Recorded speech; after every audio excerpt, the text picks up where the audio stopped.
Hello, whiskey folk. It's Roy. Another Thursday night, 9:45. Welcome, everybody. And as always, welcome if you're watching this on the replay, as so many of you do, and I'm really, really grateful for that as well. Nice to see everyone in tonight. I see that there's a lot of you waiting already. It's fantastic to see that. It's super encouraging for me. Tonight's show, I was supposed to have a guest, and these guys, they're West Coast, US. They struggled to get the time off work, completely understandable. So we're just going to postpone it and have them on a bit later in the year. And I got the word back when I was still on holiday, and rather than kind of try and work out what other kind of guest I could have, I was either going to just have one of you guys join me, or I was just going to wing it and do another solo show. So I hope you don't mind that you've just got to sit and listen to me for the next hour or so. The theme tonight, the general theme, having a theme just kind of helps me through, of course, is kind of this idea that we're supposed to be in springtime, right? New beginnings and all of that. And although you wouldn't think it in Scotland right now, I don't know what it's like where you are, but it really hasn't even looked like warming up here yet. I was out today and it was absolutely freezing outside. But we're told that it's springtime. So with this kind of idea of new beginnings and things, and a lot of messages I've been getting recently actually from whiskey folk, is people asking me about beginning in whiskey, their first steps in whiskey. They're just getting into it, or they're trying to get their friends into it. And how did I get my friends into whiskey and things? How did I build up that kind of social group of people to sit and enjoy whiskey with? What are good whiskies to do that?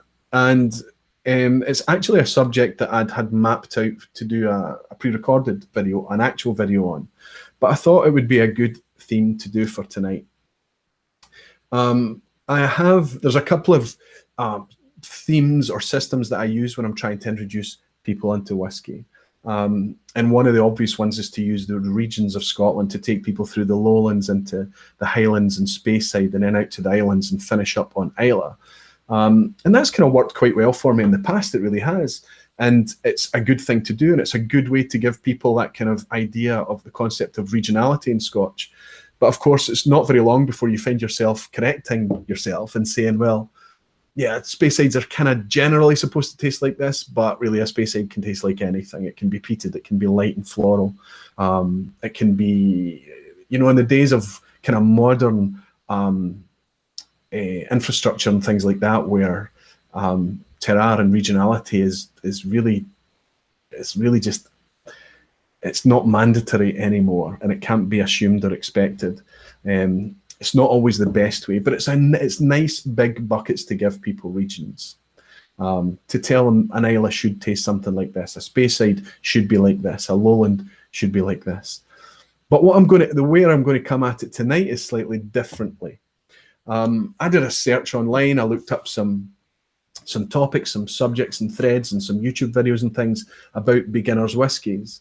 There was a few that were a wee bit different and a bit of a different spin on it. But as expected, I kind of found the kind of standard answers, more or less, with some exceptions. And a lot of people coming at it from, well, there's no right thing because, you know, it's a very subjective thing, whiskey, and really it can be anything. But you should try this one, or what about this one and this one? And what tends to happen is that people tend to be offering lighter whiskies, more easy and accessible whiskies, gentler whiskies, softer, smoother whiskies.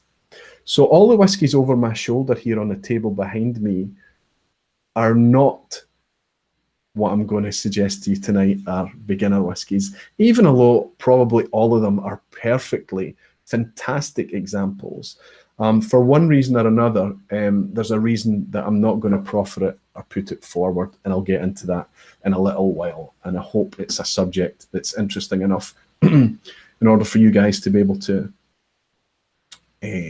engage in the chat with about it. Let's go through very, very quickly and try and just do a quick roll call. I know I'm going to miss a bunch of you, and I apologize every time, especially now that YouTube are playing the replay chat afterwards, which is a fantastic feature. It really is. I go back and I realize how many people were in and I missed them. It's frustrating. I do see you after it. I really appreciate you coming in, and I'll apologize now if I forget to give you a shout out. I want to give everyone a shout out and a thanks for joining. But I can see Daniel's already on Whiskey Throttle, Chris Beaton, Pascal Denotter. Hi, Pascal. That's a new name. He's saying only started drinking whiskey since last December. Okay, so a relative newbie then. Fantastic. So not many references. But for me, our good starters, Deanston Virgin Oak. Excellent. You'll see it. It's over my shoulder here. I've actually got a wee dribble of this left in my glass right now. Pascal. Yes, it is a good one, but it's not in here for a reason tonight. Tomatin Legacy, another good one.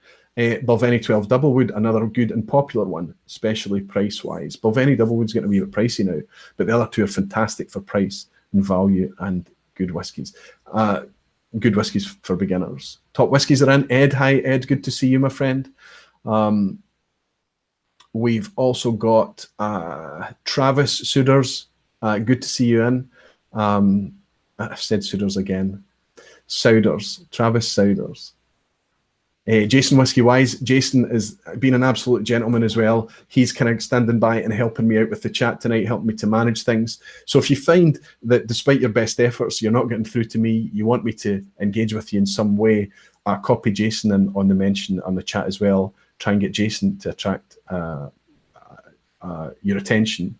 Try and get his attention, and he'll be able to feed me through a direct chat that we've got here as well. The Whiskey Rev is still around. We haven't fallen out. Well, not as far as I'm aware, at least. He's still around. But I get the impression that work is keeping him super busy right now. And even when he's not working late, he tends to be having to prepare. And I think he's struggling to keep up with his whiskey fund the way he used to. So working in the whiskey industry isn't all good fun, I guess. But he's still around, and he might have his presence felt in the quiz a bit later tonight as well. Some of his questions may be lurking in that quiz at the end of the show. Again, at the end of the show, because I don't have a guest tonight, I'm going to be looking for two guys from the audience through two viewers to kind of say, yeah, I'd be up for doing the quiz for a bit of a laugh tonight. I don't think the quiz is as difficult as it's been in the past. Maybe there's a couple of giveaway easier questions in there. For sure there'll be a couple of tricky ones, but it's just for a laugh anyway. If you want to put your name forward, it's only really to measure a score against someone else and just have a bit of fun towards the end of the show. I'm going to try to keep it a bit tighter tonight. I always tend to run and hit that 2 hour zone, but I'm going to try, especially when it's just me tonight, to keep it a little lighter. Let's see how I got on with that, right? So Jason Whiskey Wise is helping me out tonight. Ryan's in, Ryan Bennick's Whiskey World. Ryan's got a YouTube channel. Ryan, I apologize, I've not caught much of your content recently. It's a subject I want to talk about tonight. I'm really struggling just now with work and family and everything. And I get the feeling that generally the whiskey community inside and outside of YouTube are struggling with the same thing. There's a lot of just how accessible digital sharing is just now, media sharing, and you know, people can literally do what I'm sitting here doing right now. So many people can do that, make videos, write blogs, make Instagram feeds and Twitter Twitter feeds and things like that. And there's just so much content out there that it's becoming difficult to keep up with the people that you've been connecting with as more and more streams and feeds come on. Certainly I'm finding that. But Ryan, I was enjoying something that you'd started doing. You'd started to do the kind of quick news summaries, which were quite good. And if I was on the hop, I was tuning into a couple of those that you did. So yeah, it's good to welcome you in. Fantastic. Alan K, good to see you in, Alan. Fantastic to see you back again. There's another new name, Razvan Oriel Dumbrava. Actually, now that I say that out loud, I might have welcomed you before. But it's fantastic to welcome you in tonight. Superb. As I scroll down, I can see Colourless Blue Things is back in again. Eric Waite, my friend Eric, good to see you back. Eric, tell me, are you doing a live this weekend? I'm not sure if you've got a live on the go. I wanted to mention it if you were. Nigel Slynn, hi Roy. Hello Nigel. Is that a new name? I don't remember seeing you before. Fantastic to see you in. Gary's Whiskey Reviews, another YouTube reviewer is in. Gary, fantastic to welcome you here again. Alan McDonough. He says he's waiting for Old Pulteney, which has just gone off, so we'll be dropping by 25%, and then my wife gets staff discount. So you're getting a good deal on the Old Pulteney. I guess that would be the 12-year-old then. Get staff discount, so it should be fairly cheap. Yes, and actually Old Pulteney was in my reckoning for tonight. I thought it might be something to consider as a beginner whiskey, but it didn't make it. I'll explain why in a little while. Kevin Mayato, good to see you back again. Danny, fantastic to see you in again, Dan. JK Van Fleet, superb. Ben Marnick, superb to see you in. Superb. Gillian, I've just been speaking to Gillian on the pre-show as well. I had a pre-show I got together with my Patreon folk before this went live tonight, and we talked about, or I mostly talked, they typed, about new whiskies or beginners whiskies and what kind of whiskies switched the lights on for us, what really intrigued us, what got us into whiskey, what made us want to kind of explore it more. And there's obviously that kind of first whiskey, isn't there? There's a first whiskey experience that makes you stop and think, well, actually, whiskey could maybe be quite nice. But then I think there's other epiphanies that happen after that that transform you to just, maybe you're just going to continue to be a casual whiskey drinker forever. But you might have those experiences, or as I like to call them, as I said, they're epiphanies, where you decide, man, there's more to this. Dan is saying, let's see the recycling bin, Roy. Need to take the whole rig outside, Dan. 4 or 5 times a year you'll see it in a pre-recorded video. Yeah, but there's lots of epiphanies that happen after that initial taste, right? That initial hook that gets you. Whiskey Throttle is saying he'll go live this weekend if you'll be my guest. This weekend's going to be tough, Daniel. We do need to get together. We do need to get together at some point. That would be great fun, just to hang out and on a live or whatever it may be. But this weekend is going to be tricky, I can guarantee you. It's the end of the Easter holidays here. The kids are still off school until Monday, and they're going a bit stir crazy. They've got a bit of cabin fever right now, I think. That's crazy. Good to see you in. Fantastic to welcome you. Kilted Moose. Scott, you've made it. Fantastic. I got a message from you, and I did pick up your message about your beginnings in whiskey. Thank you for contributing, Scott. And sorry you missed the pre-show. Duncan's in, Duncan Harmsworth. Good to see you, Duncan. He's saying he's speaking to Jason Whiskey-wise. And I got a question coming in from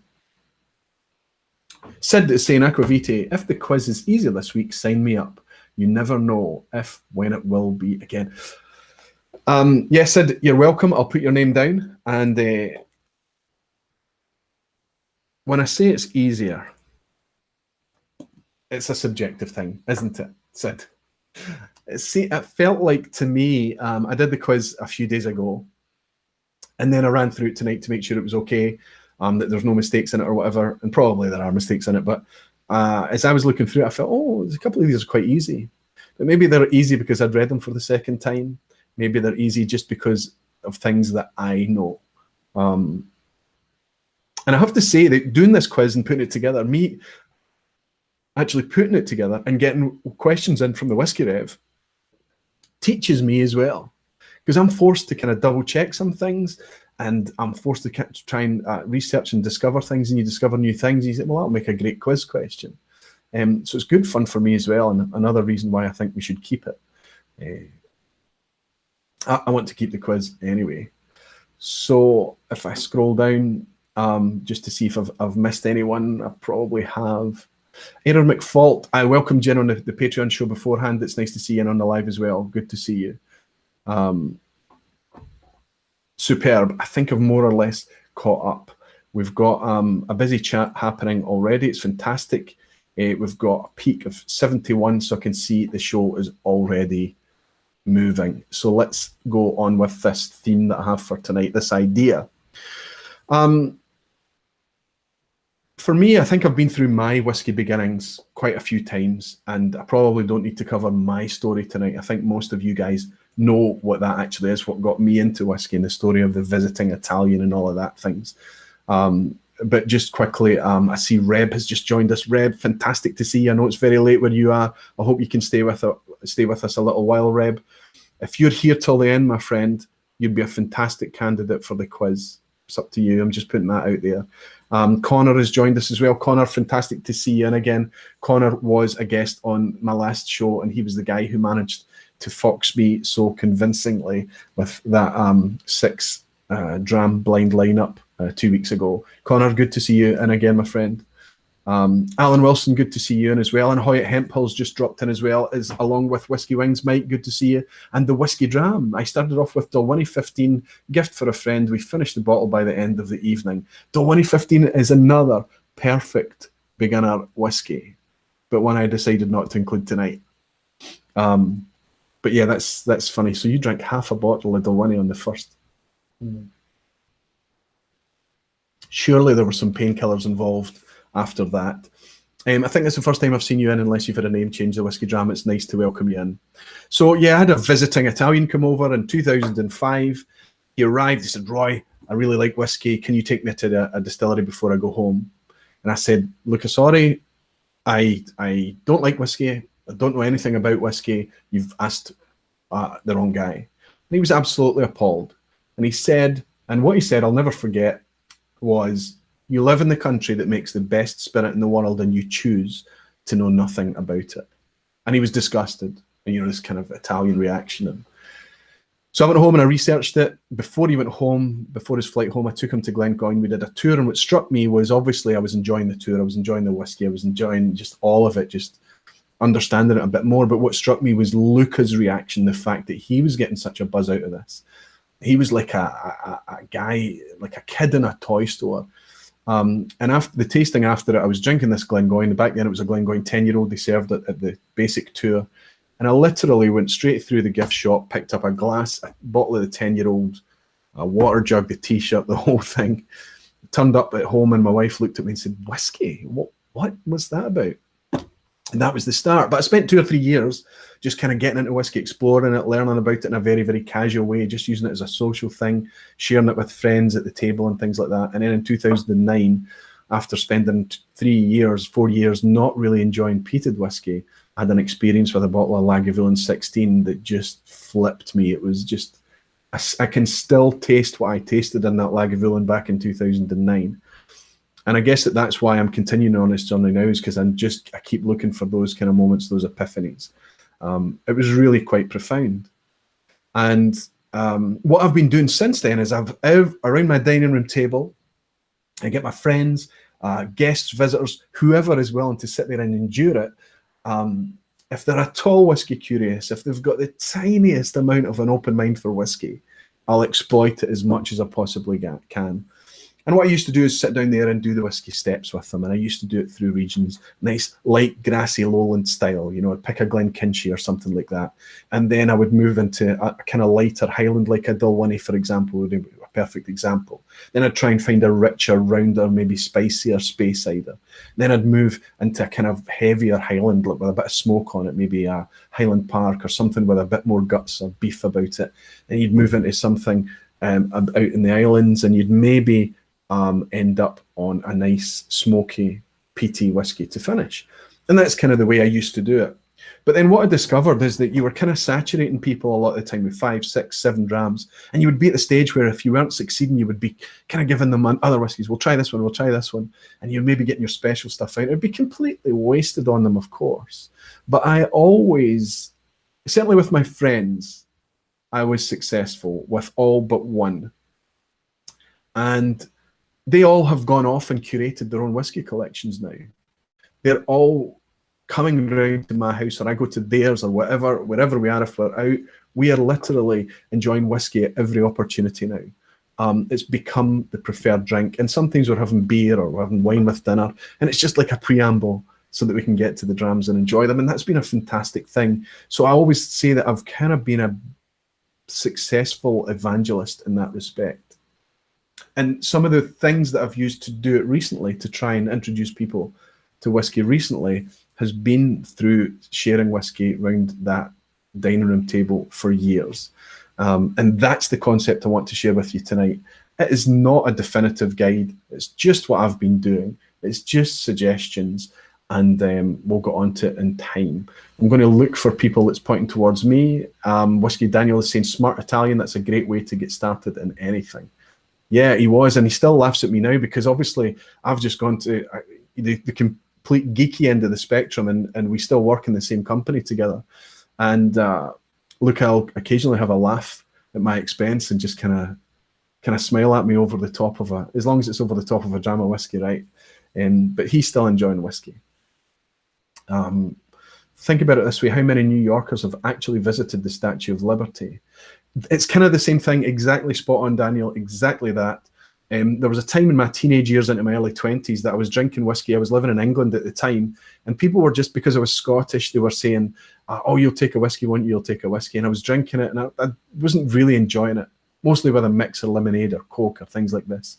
And one night I had far too much of it, and it kind of put me off whiskey for a good solid 10 years. And I wasn't in a hurry. I didn't want to go back. The association of whiskey and bad memories were very much there.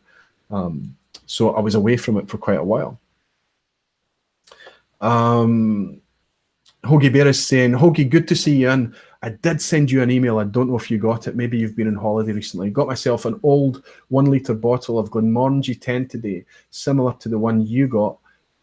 Okay, the older one that I tried a couple of weeks back and tasted around Christmas. Looking forward to the spicy goodness. I'm still pouring that Glenmorangie now and really, really loving it. And I've also got an old, similarly aged, or maybe a bit older actually, a 1980s, early 80s Glenfiddich 12-year-old that I popped recently. I opened. And again, I'm really enjoying that. It's fantastic. Jonathan is saying, Aqvavitae, your experience with Lagavulin 16 is pretty much exactly what I'd experienced with Ardbeg 10. I've actually got you written down here, Jonathan, to mention that. Yeah, it simply flipped a switch and I've never looked back. That's kind of what happened, Jonathan. And it was, whiskey has taught me never to say or to think carefully before saying, I don't like. All the things I love in my life nowadays, I once declared my hate for. I'm talking about silly incidental things like olives or bitter foods and spicy foods like curry and things like that. I absolutely didn't like these things. I didn't like golf, and then I got really into golf. I loved golf for years until the family came along. I found myself constantly realizing that you can't say that you don't like things in life. You have to kind of take the attitude of I haven't learned how to like that yet. And whiskey is very good at teaching you that. You sit back and say, I don't like that.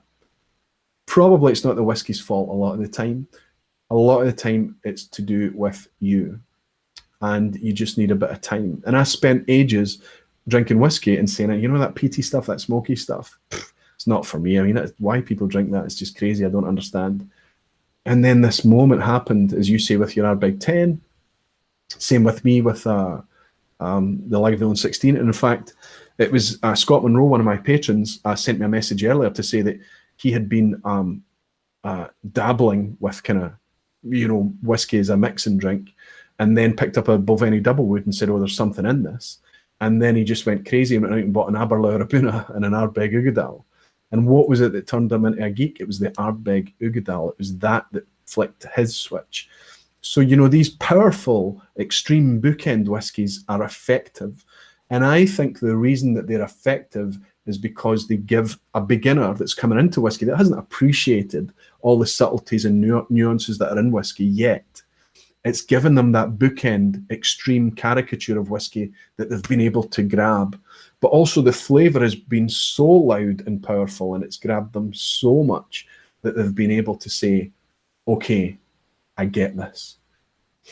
And if they can enjoy it, if they can taste the sweetness beyond the smoke, if they can taste the savouriness beyond the briny, and if they can get all of those things, which you can get in those powerful whiskies, they start to realise, whiskey doesn't just taste like whiskey, and they get more and more of that. So yeah, I absolutely agree, Jonathan. There's someone else that's new, that's in Tash Dons 7. Whiskey fans, any opinions on Ardbeg Grooves CR? No, I haven't had it yet. They poured it at the Whiskey Club, and it was a night that I couldn't make. If my friend Roy, another Roy, comes along tonight, he might be able to give you some feedback on it. And it was kind of yeah, this is okay. I don't think it blew anyone away, but it was better. I think the feedback was that it's better than a lot of the Ardbeg releases. I think if you're an Ardbeg fan, you're just going to love it, to be honest. The Single Malt Alliance, is that Ben? Are you in here watching me live, Ben? Because if you're in tonight, that would be fantastic to welcome you in here. It's great to see you. Ben, Single Malt Alliance, is on Instagram, getting a fantastic feed on Instagram, and it's great to see you and joining me and the rest of us tonight, Ben. Fantastic to welcome you. Claire the Third, good to see you in, Claire. He's saying Ardbeg Groove CR is good. I'm hearing a lot of feedback that it's good, but what I'm noticing, the pattern, is that it's Ardbeg fans that's saying it's good. What I would like to see is a lot of kind of people saying, well, I'm not an Ardbeg fan, but you know what? They've done well this time. That's what I'd like to see. Something that's kind of given signs that Ardbegs are able to produce some really deep, engaging experiences. I'm not suggesting that Ardbeg do poor whiskies, not by any stretch of the imagination. I've loved and really got to love Ardbegs in the past. A few years ago, Ardbeg Ugadal even I was reaching for over my precious Lagavulins for a while. The last bottle of Ardbeg Ugadal I didn't engage with so much. But like I was saying earlier, sometimes it's not the whiskey. Sometimes it's you and your palate changing. Kevin Bryant is saying, hi Roy, a bit late joining this evening. Don't worry about being late, Kevin. It's fantastic to have you in. John Belushi, hey John, good to welcome you in again. He's saying, hello, it's good to see you back. I've got a Sydney Stratton, another new name, fantastic. He's saying, I'm a newbie. Have you seen the new Ralphie reviewing Aldi 8-year-old? I haven't picked it up yet. I wonder what he says about it. Does he recommend it? It's certainly going to be good value for money from Aldi. Aldi is a European, German supermarket chain that's all over Europe. And they tend to do own brand whiskies that they source, single malts and blends that they source and bottle as their own, often very, very good value. Colourless Blue Things is saying, is there anybody who isn't an Ardbeg fan?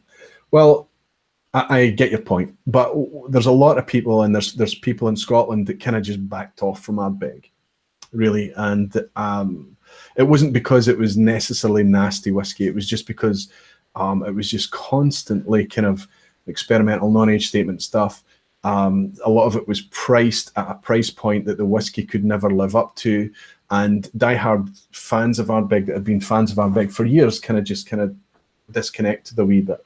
But like I say, if I follow my own advice, never to say you don't like, you have to, even with the whiskies and the distilleries that you're not engaging with, whether it's on the palate, whether it's because of their policies or what they do, their releases or their target market, whatever it may be, always keep an open mind, because they still have the ability to surprise you. Just a subtopic from Daniel Whiskey Throttle is saying, do you think price affects beginners?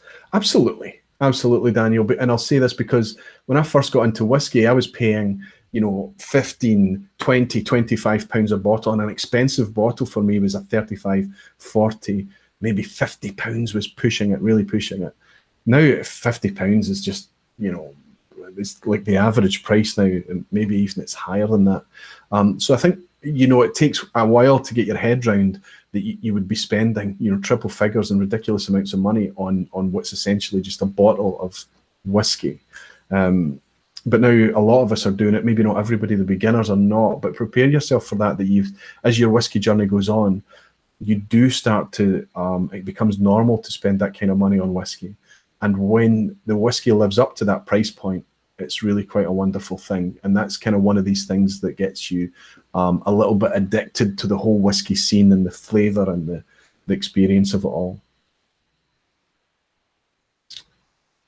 Okay, I've just had a message through from Jason saying that Sid Martin is up. Sorry, Jason, you sent that for me a wee bit earlier. Thank you for that. Okay, Travis is saying we have had Aldi's in the States for 30 plus years, but they don't sell their whiskey here. Okay, so you have Aldi, but they don't sell. Yeah, your licensing laws are different there, aren't they? You've kind of got to go to specialist stores for it. And Daniel's again, next subtopic question, does age statement affect beginner whiskies? I have to say that it took me a while to care about age statements. And I think that's why age statements are successful and they sell, because you had people like me that were just going out, and I didn't even appreciate that, some of the whiskies I was picking up didn't have an age statement. And I actually remember the first time I was looking at a bottle and somebody was saying, okay, how old is that one? And I remember picking it up and looking at the bottle. This is going back to my last house, so it must have been a good 10 or so years ago, and I was looking at it going, you know, I'm actually not sure. I don't know. It doesn't say the age on this. And I was struck. Why doesn't this say the age on it? And, you know, that evening or the very next day, I discovered the concept of a NAS, or no age statement whiskey. So, yeah, I think it's one of these things that you get your head around and you try and understand at the time. And I didn't understand it fully back then. But, yeah, I mean, I think age statements are not going to go away. Age statements are here to stay. I think that the cynical age statements, I'm hoping that we're going to see less of them. They're still going to exist. But I get the feeling that, you know, when Macallan have done a 180-degree turn on the 1824 series, Glenlivet are axing their Founders Reserve and bringing the 12-year-old back online again. We hear, I haven't actually physically seen that yet. Maybe people are turning their back on the age statements a little bit. Maybe I'm just naive. Duncan Hamsworth is saying the licensing in the States is on a state-by-state basis. Well, I was in New York when I was in the States. Some states sell in grocery stores, some do not. We could buy beer in New York in the grocery store, but for wine, spirits, and specialist beers and things like that, they had different outlets that you went to, I seem to remember. Although back then when I was in New York, I was 20 to 21 years old when I was in New York, so I don't know if it's changed since then. And certainly I didn't buy a lot of spirits back then for sure. Tom R is in. Fantastic to see you, Tom. Wonderful to welcome you in again. Anyone got a bottle of the Muse yet? No. I think it's about, is it 275 quid or something like that? It's a bit pricey. I'm not even sure I'll even get to try the Muse, Tom. I think it's one that I'm going to be quite happy just letting drift past me. Reb Mordecai is saying age statements are very important to me, but I do still buy the experimental non-age statements. There's different reasons to have a non-age statement, Reb. You're absolutely right. People forget the vintage statements, though, and think that they're non-age statement. They are not. Absolutely true. Absolutely true. And I think the good thing about vintages are that vintages celebrate that whiskey is a transient thing, that, you know, 1 year can be different from the next, and it's kind of admitting how difficult consistency is in whiskey. I quite like the concept of a vintage on a bottle of whiskey, although some of them can get a bit confusing, because I think it can be difficult for producers to say, this is our 12-year-old, and to try and maintain consistency year after year. It's very, very difficult. Malted in Montreal, Swami, good to see you in, buddy. He's saying good day, everyone. It's great to see you in. I know that the time over there for all you guys in North America, this is tricky for you, and I appreciate it. Swami's got a fantastic live teed up for this weekend. On Saturday, he's going live with Swami. Maybe you can tell me what the timing is for that. He's got a live with Bart and Scott from the Scotch Test Dummies. I don't know what time that's going to be on Saturday. It might be something that I have a lazy watch of on Sunday morning on the replay, depending on what time it's at, but I'm looking forward to that. Shelton Almira's in. Shelton, fantastic. Missed out on another episode, and you were mentioning about NAS when I opened this. So let me tell you, Shelton is the brand ambassador in Europe for Paul John. Fantastic guy, great guy. If you ever get to bump into him at a festival or something like that, go up and shake his hand, spend a bit of time talking to Shelton about Paul John by all means. But he's an absolute passionate whiskey geek, and he's happy to talk to you about anything. Good to see you. And Christopher Malloy is also in. Fantastic to see you, my friend. I prefer full exposure when I'm asked to pay a premium. Well, that's the more you get into whiskey, the more it frustrates. How difficult is it to just tell us a wee bit more about what's in the bottle? Don't make it up front. Don't make it your opener. Just for the geeks, give us a bit more information and a leaflet or a little small back label or something. Tell us a bit more. You know, a lot of distilleries, and I find the distilleries that are in the ascendancy are starting to get this, and there's a lot more information appearing on the bottle. Some of the producers we can talk about, Bruichladdich, are doing a decent job of it, and we know about Compass Box's transparency campaign and things like that. But generally speaking, I would say that it's still nowhere near as open as it could be, and without doing what I feel is not much damage to anybody's business. I don't know. There's another Connor Burke. Good to welcome you in, Connor. Any bourbons that you love for the money, Roy? There's a bourbon that I've got downstairs that I'm struggling to reach past, really struggling to reach past. It's an absolute event every time I pour a glass. And I don't think anybody's going to be surprised when I say it's the Elijah Craig Barrel Proof. I was happy drinking bourbon and I could appreciate it. And I thought, oh, I was kind of just in that zone that it was okay.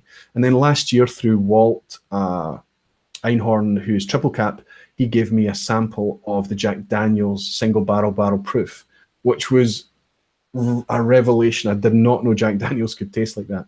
And then some friends gifted me this Elijah Craig Barrel Proof at the end of last year, and it completely redefined what bourbon could be for me. It was just a wonderful experience. And every time I pour one of those now, I've got half a bottle of it left. And I forget which version it is now, but it's the 69.7% ABV one. It's just a wonderful, wonderful dram. I saw somebody else in there I wanted to mention, but I've talked my way out of it now, haven't I? I mentioned Christopher Malloy. Paul Gibbs, it's good to see you in, Paul. Fantastic. I need to get on to these beginner whiskies now. I'm already well into the show and I haven't even started. Totally with you on the vintages. Less pressure on the blenders to produce an identical product. Yeah, Nigel, exactly that. But it can get confusing for the consumer, you know, because there's less pressure. And sometimes, you know, like Balblair already have a couple of the Balblair 99 expressions. And really, if you looked at the packaging and you didn't look any deeper than just that initial, oh, there's that Balblair 99 again. And of course, there are different ones selling through the mainstream retail versus the travel retail. You can realize that they're really quite different drams.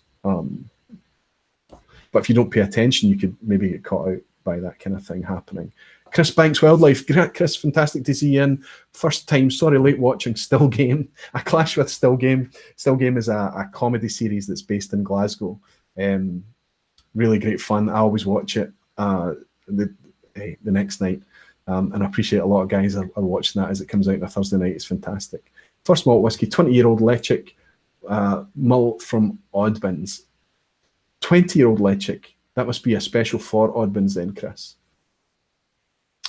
Okay, Whiskey Throttle is saying 105 viewers. Have we managed then to break 100 tonight? That would be awesome if we've done that again. I expected it to be a wee bit quieter tonight, just because as the nights are getting lighter and people are finding more things to do of an evening. But certainly the chat's moving quite fast, so I should get on to the subject. So we're talking about beginner whiskies. I talked you through the idea that I had where I kind of go through the Scotch whisky regions and try and explain the Scotch whisky landscape in that way. And over the years and over my experience of trying to convert people to get as excited about whisky as I am, I've understood one fundamental thing. When people first get into whisky, 40% ABV is intimidating enough. It is damn intimidating for people that are not used to drinking spirits neat. And there's a lot of people that are like that. What I discovered very early on is if I pull out something like an Aberlour Abuna, just because I am blown away by it, because I am loving it, because I'm like, wow, this is just tasting. So can you taste this? Can you taste that? Really, they've just completely burned their palate. I've lost them. I've really lost them. They're off the hook and they're swimming away. They don't understand what it's about. And I have switched them off because I've given them, in this scenario, this is a 60.7% ABV version. But anything I find above, you know, maybe 46, pushing it to 48%, any more than that, even if you take them through the concept of adding a wee bit of water, they don't want to be annoyed with all that fuss and nonsense and why am I adding water? Why is it not coming to me just ready to drink? And I don't understand, why would you have it? It's like buying cordial when you should just be buying, you know, regular fruit juice and things like this. So I realized quite early on not to pour high ABV stuff. So number one thing about beginner whiskies, and to try and evangelize to people about what it is that you're enjoying in whiskey, don't switch them off with the high ABV. Keep it light. That has been absolutely fundamental.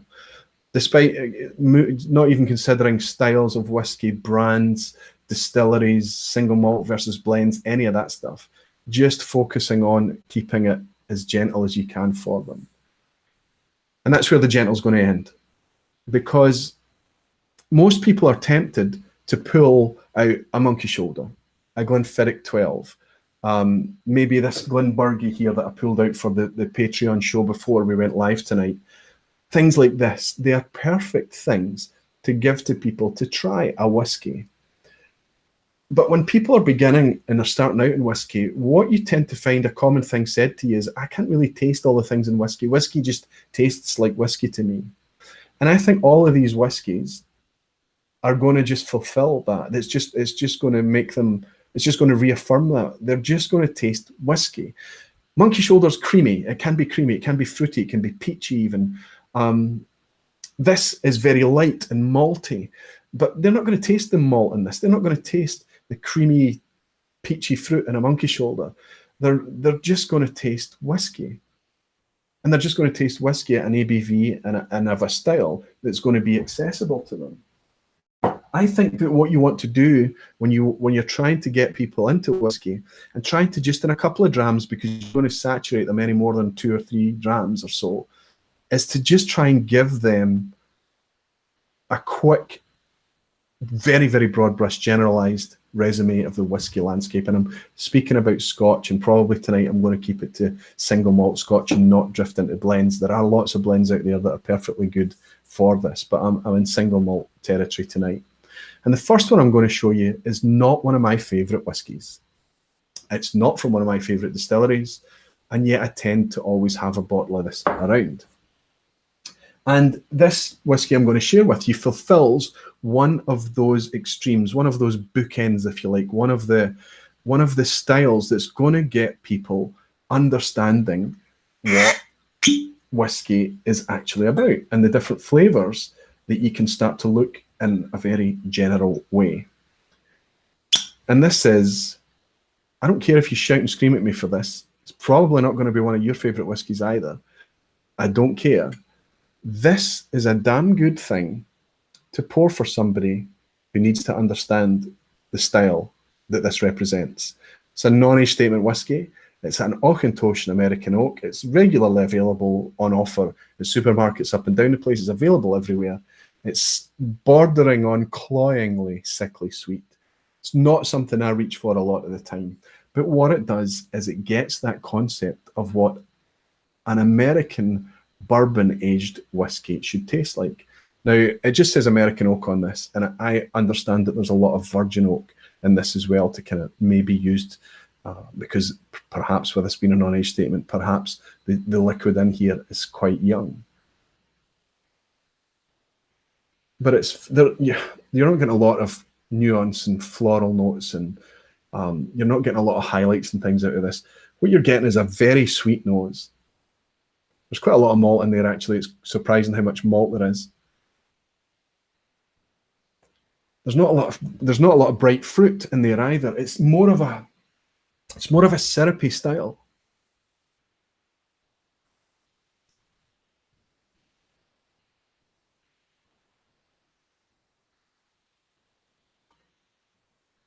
And don't start talking to them about Auchentoshan. Yeah, this is a triple distilled whiskey.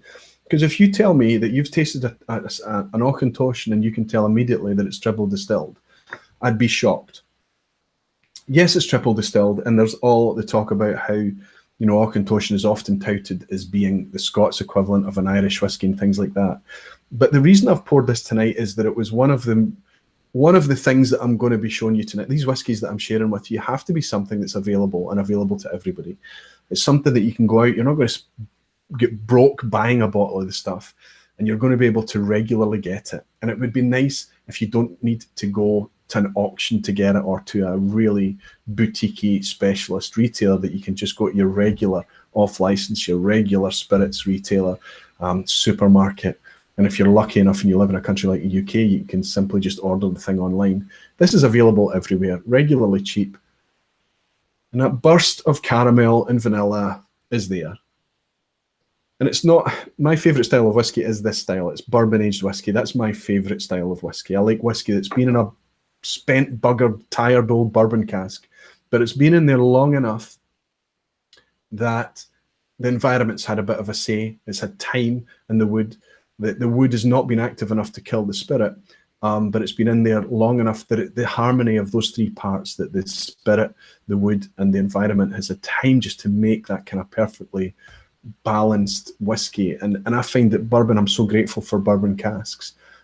That is where I'm in whiskey right now. That's what I'm loving, and I don't really care whether it's a peated whiskey that has that. I don't care if the peat's kind of faded and tired a bit. That's my favorite whiskey just now. This is not a good example of that, but it's a good example of the practice, the maturation practice. So if you put this down in front of someone and said, this at 40%, it's 40% ABV, this is an example of a sweet, smooth, soft, syrupy whiskey. People get that. People understand it and they taste it. Especially when they taste it in contrast with the other two that I'm going to bring along after this. I don't know if you agree with anything I'm saying. I don't know if I'm making sense. I'm sure that everything could be. That's one of the troubles, is that debate's difficult because of how fast the chat's moving.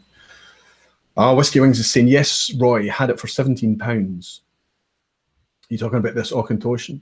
£17 is an even better price. Absolute perfect. Barbecue bottle, absolutely. Take it to a mate's and leave it. Absolutely. And you know what? Because of the good value of this, and because of how accessible it is, if you've had someone round and they say, "Oh, that was my favourite, I really enjoyed that," just say, "Do you know what? Take it home, explore it, sit on the couch while you're watching your favourite still game episode or movie or whatever, and get to know it a wee bit more, and talk them through about adding a wee drop of water here and there, and just experimenting with the whiskey and how that's going to change it, how it's either going to kind of make it thinner, or how it's going to bring out the sweet notes, or how it's going to change the texture for them and things, and obviously talk to them about, I don't think texture is ever spoken about enough in whiskey. Texture is a huge part of it all, and to get that concept across. And when people are tasting in contrast, especially, even beginners, even people with very limited experience and exposure to whiskey, they can get the texture thing from the very first sip. They really can. Thin, spirity whiskies, waxy, oily whiskies, bone dry whiskies. You know, how it affects more than just the flavour and the aromas and things like that, I think is important. I've just had a super chat in. Who's this from? My friend Toon. I haven't even spotted that you're in tonight. Toon, thank you so much for your contribution. Good live stream, Roy. I'm very grateful for that, Toon. Thank you so much. Jason at Malt Review is saying, I mentioned texture. You're an exception in a lot of things, Jason. So when I'm talking about people don't talk about texture enough, if you're talking about an experienced whiskey reviewer, an experienced whiskey drinker, an experienced whiskey enthusiast, they absolutely get texture and they do like to talk about it. But I find that out of all the kind of whiskey, all the experiences that whiskey can give us, texture is often forgotten about. Top Whiskies Ed is saying, love an oily whiskey with a good mouthfeel. Absolutely. Especially one that just hangs there and hangs there. I've just had another contribution in from Kieran. Kieran, fantastic to welcome you in again. It's fantastic to have you contributing to the channel as well, and I thank you graciously. Thank you, Toon and Kieran, my friends.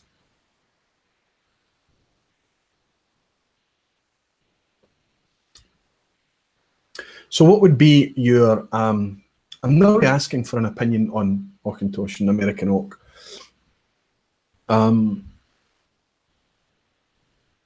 There's and I often get it in young whiskies, this thing I'm going to share with you now. Young whiskies, and it tends to always smack of virgin oak to me, when virgin oak has been used a bit heavily, or when, maybe not virgin oak, but super active first fill oak is used to kind of accelerate the age on these young whiskies. I find that even when you think, oh, well, that's not too bad, that's quite nice, the aftertaste is always a wee bit like saccharin, that kind of, that when you use an artificial sweetener, or you taste an artificial sweetener in anything, maybe like diet fizzy drinks and things, you know, it's very similar to that. And that's certainly what I'm getting from this Auchentoshan right now. It's often what I get from it. And I don't know, I might be wrong there. I get the impression that that is something I would associate with young Scotch whiskey that's come from that type of wood, blended with maybe younger whiskey that's maybe not an active wood.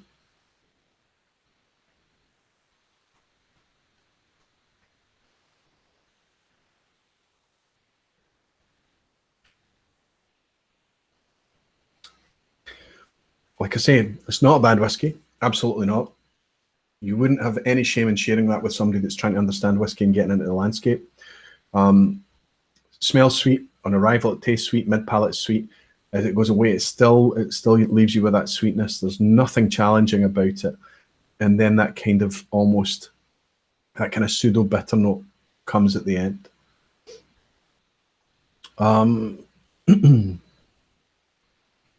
Daydreaming, nice to see you in again, Andrew. Fantastic that you could join me. It's very early morning where you are. I appreciate you dropping in. He's saying to Jason that he struggles to find affordable whiskies in his market. He's in Australia. The lowest price is the Ardmore Legacy at $57, which isn't bad. Yeah, Ardmore do a good job of getting some. Legacy is okay. I don't go nuts over the Legacy. They used to do something called an Ardmore Traditional. They did it at 46%. It wasn't chill filtered either. I don't know about colouring. But that was a damn good buy. That was a very inexpensive whiskey that Ardmore did. Maybe not perfect for tonight, for tonight's concept, because it's kind of like, it's that Speyside whiskey with the peated style. It's a bit odd.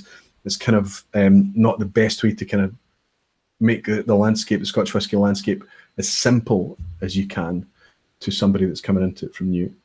Any Dalwhinnie is great for a starter. Agreed. Borrowing some from my parents' drink cabinet set my direction of discovery. C. Fordell has said that. Nice to welcome you in, my friend. It's the first time I've seen you here. It's good to welcome you in. And I agree with you that Dalwhinnie is a good one. There are some Dalwhinnies that are exceptional. Standard 15 isn't bad, but it's difficult to find them now. They're really super rare. You've got the Distiller's Edition. You've got... there's an honest statement Dalwhinnie called Winter's Gold, which is very similar to this in style and in experience. The concept behind it is very good, because the idea is that they only use winter distilled whiskey. I've just had a contribution from Christopher. You're a superstar, Christopher. Thank you very much. He's saying, keep up the good work. Always enjoy your work. That's really nice of you to say, Christopher. I really appreciate that. Thank you. I'm going to finish the last little bit of my dram and say sláinte to you, and thank you for your donation.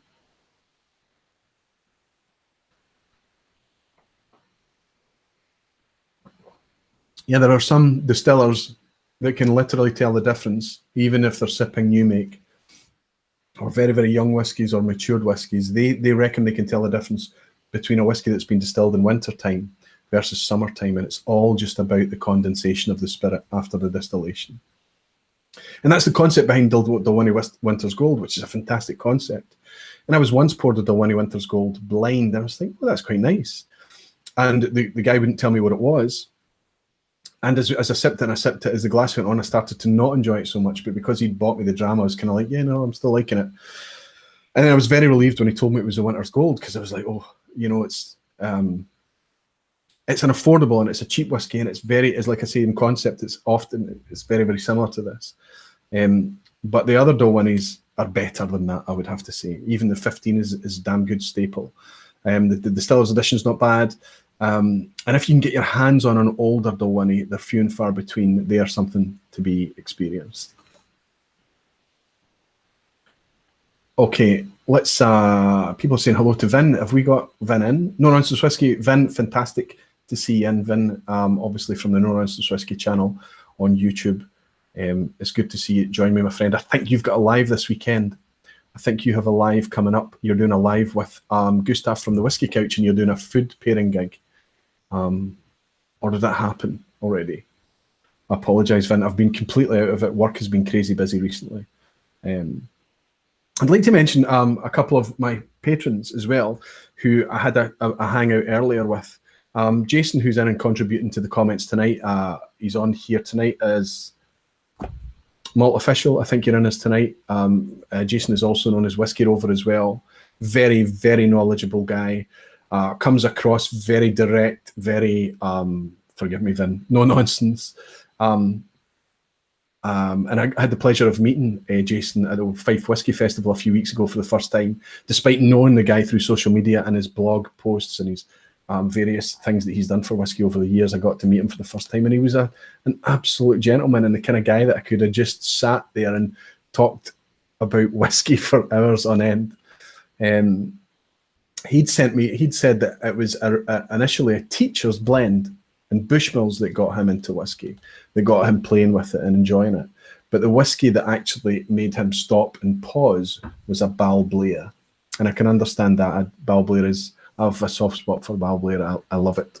I do find it very honey driven, and I'm not a fan of honey whiskies, but Balblair is different. I love Balblair. I love the style. I love what they do as well. Tell me, Jason, if you're still watching and you're still there, tell me what year that was. When you sipped that first Balblair, when was that? And Rolf, who I've not seen him tonight, he's Whiskey Wolf. He sent a message to say that for him, he was a rum drinker and he got watching Ralphie reviews on YouTube through his love for rum. And it was because he was watching Ralphie, he started to get intrigued about whiskey.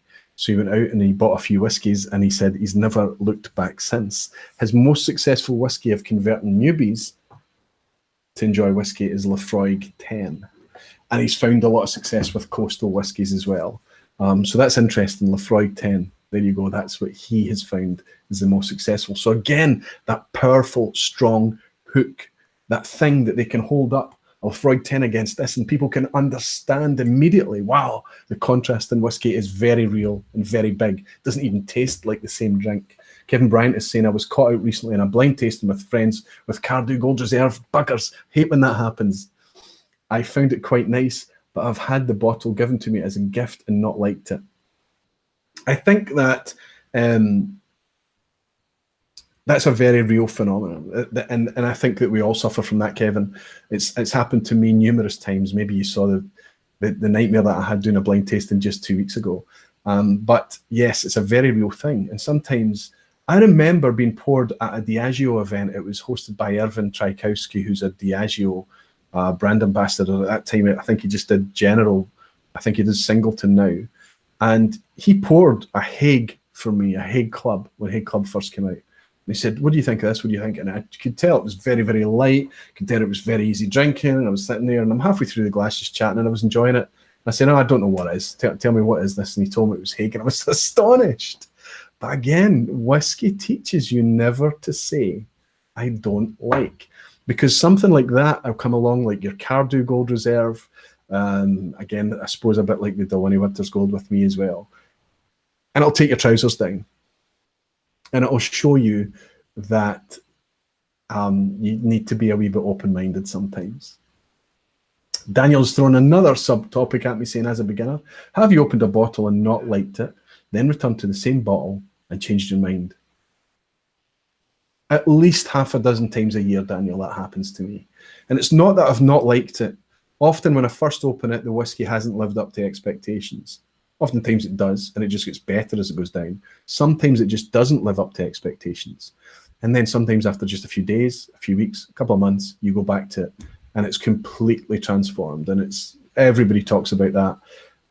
I've very rarely had it happen in the opposite direction. I can count on one hand how many times that's happened to me. Usually as the bottle goes down, and as long as you don't leave it too long with a very low level in the bottle, I would say that the whiskey usually really settles and just rounds out, becomes much more accessible. Absolutely, Daniel.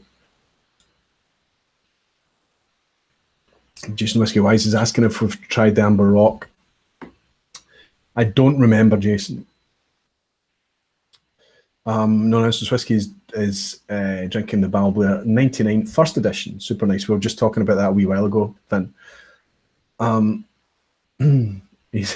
Do you have AC? That plant is always moving. Yes. It gets very warm in here because of the lights. So, and I can't have the window open because the window will blow open or the curtains will start blowing around. So there's always a fan on there.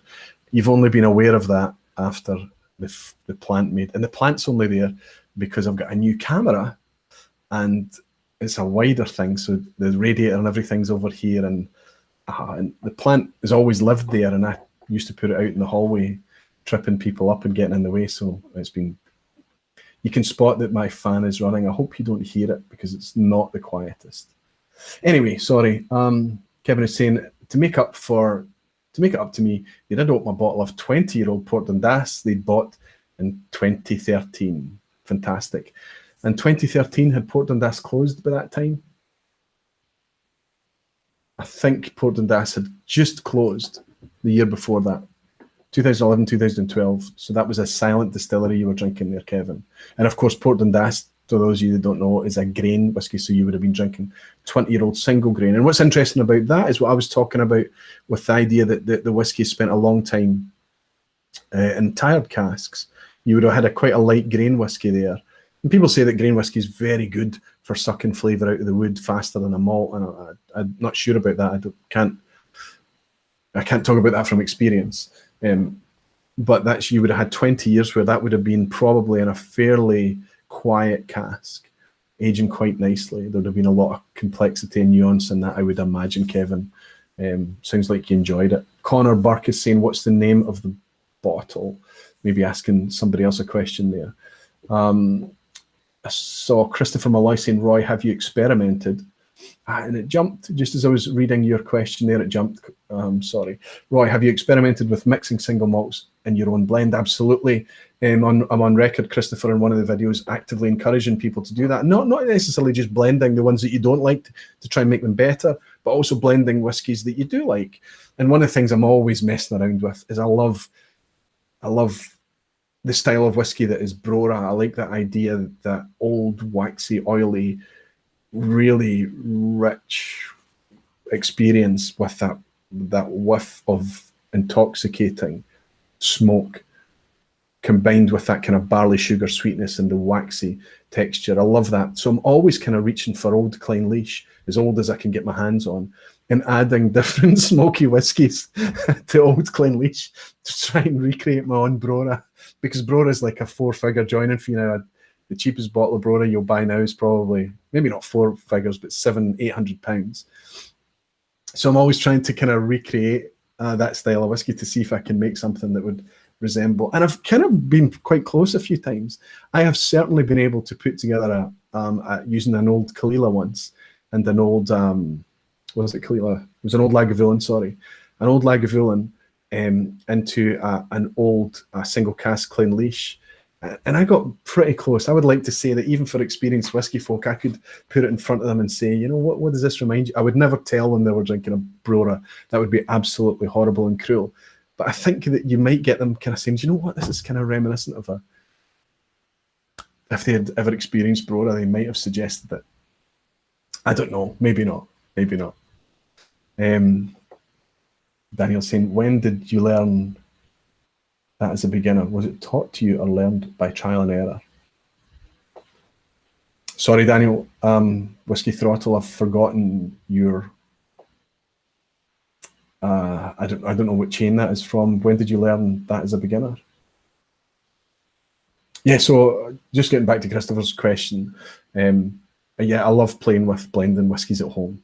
I'm just obviously very careful with the special stuff. And Honest Whiskey's saying, Aqvavitae, the new camera looks great, fantastic. It's actually the second or third time I've used it.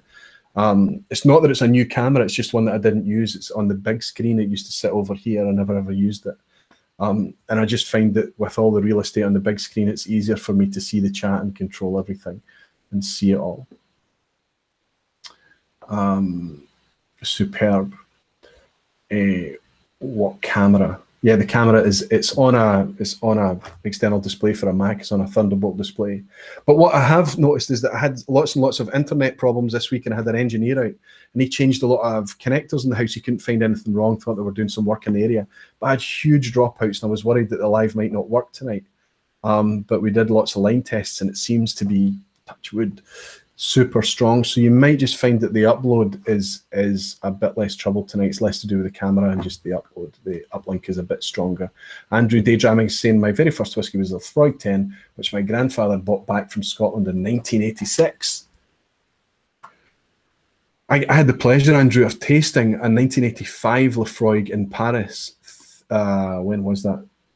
Just over 2 weeks ago. And it was fantastic. Somebody called me out on Instagram for disagreeing and saying he didn't understand what the hype was. If you taste the Laphroaig that I had in Paris 2.5 weeks ago versus the contemporary Laphroaig, and I know that we talk about old bottle effect and how the whiskey can change and age in glass, but everything about that Laphroaig was remarkably better. It was really a pause and just be silent for a moment and just enjoy what's going on with the whiskey. It was wonderful, fantastic. So that for that to be your first whiskey, Daniel, Andrew, daydreaming, that's quite an experience. And he's saying, I thought that that's what all whiskey tasted like. But again, it's another person's first experience is that big, powerful hit of whiskey. Jason is saying, malt review is saying, if you like the Glen Grant, then the old Balblair pure malt is great to start with. I've not tried that one, Jason.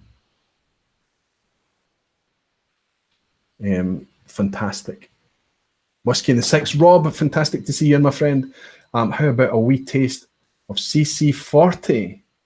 It's downstairs, Rob. It's been sitting here for the longest time. Rob, a while back, sent me the Canadian Club 40-year-old. I need to remember and bring that up so that it's here and we can do it. That would be fantastic to share that with you, Rob. Although I think you've finished yours. Curious about your thoughts, no pressure. I've still got it. It's not been opened. It's downstairs. I'll need to remember to have that handy. Eric Waite is saying, Aqvavitae, have you explored the wines commonly also used as finishes for whiskey, port, sherry, Madeira, PX? Interesting subject, Eric. Fantastic. And curious, obviously, that it would come from you, being the wine expert that you are, Eric. I'm slowly collecting small bottles, 35 cl bottles, or 30. No, they're 35 cl half bottles. I have downstairs, I've got some Marsala and Madeira in small bottles, but they've been open for a while, so I don't know if they're... we've always got a Spanish person living in the house. Every year we have a new Spanish person that comes and lives with us for a year, and we get gifted these things. And I also have downstairs, unopened, a nice, I believe it's nice, it's just bought from the supermarket, Oloroso and Pedro Jimenez as well, with the view to opening them and drinking them on their own, and then sipping whiskies alongside it. And I've kind of done that in a very light sense, but not in any serious way in the past. But I know that it's a kind of cool thing to do. Is that what you're getting at, Eric? Because I don't fully understand the impact. And it's not until you do that kind of contrast tasting that I think that you start to understand a wee bit better. Andrew's saying, Aqvavitae, it's interesting that we don't notice the creep over the decades. It's only when you taste something that old you realise how different it is. Absolutely. And that must be the exact same, don't you think, for producers sometimes? Let alone that the producers switch up their staffing and the people that are involved in making the product. You don't notice that incremental change. That's true in life in general, Andrew, absolutely. Need to send you several single malts from Canada, not that crap whiskey in the 6 drinks. Fantastic. Rob is saying, time to eat, can't argue about dinner time when the ladies got cooking. Cheers and good night, everyone. Great show. Rob, thanks for stopping by. Thanks for joining me. I wonder if you'd have stayed and hung out with me if I'd reached for your Canadian Club 40-year-old. Rob, next time you're in, I'll have it here. I just need to remember to bring it up from the samples downstairs. Superb. Let's move on to the next whiskey. We're only over an hour in, right? So you've kind of put something on the table. You've poured them a little glass of an Auchentoshan American oak or a similar style of whiskey of the ilk, such as this Deanston Virgin Oak, which is kind of similar, but this is better. This is really nice. This is a really nice way to taste virgin oak or very active oak aged young whiskey. But this is 46.3%. And I had a little dram of this tonight and it's softened and it's not nearly as spicy as it was when I first opened it. But when I first opened this was quite peppery and spicy. The ABV was much more obvious, but it's quietened down a wee bit. So maybe this would be okay. But the reason that this didn't make it into my recommendations, the reason it's on the table behind me, is because the ABV was just that bit high. Whereas the Auchentoshan American oak is much more accessible, sitting at 40% ABV. But now you want to put a contrast up. You want to get them to understand, okay, that's what whiskey is like after it's been an American oak.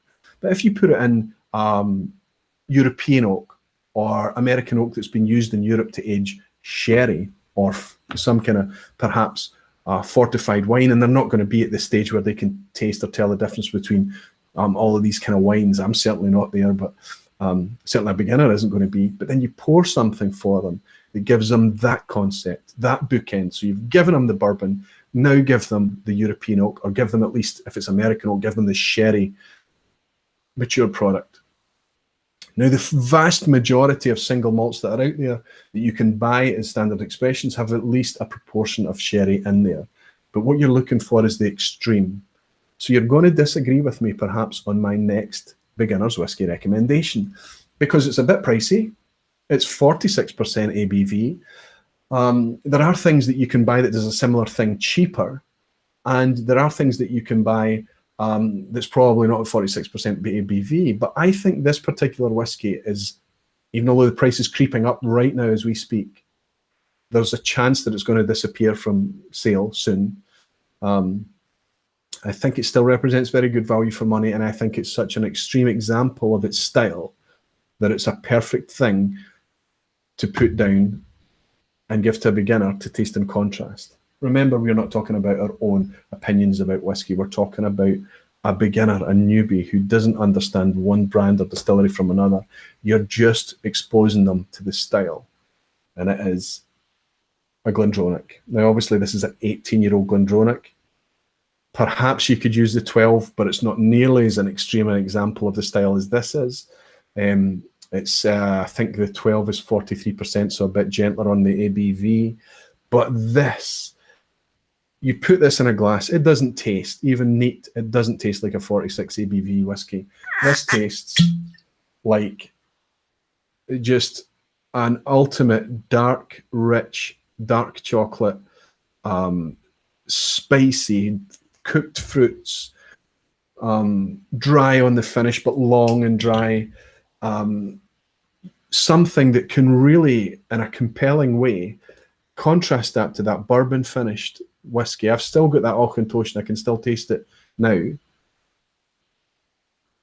It's sour. You can, I mean, it says 18-year-old on the bottle, but right away you know the whiskey in this is probably quite a bit older.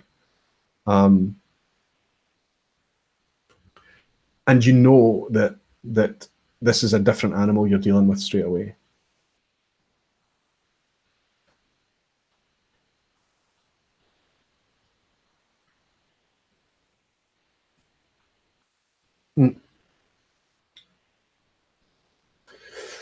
You can pick this up from between 70 and 95 pounds. Fantastic example of the style.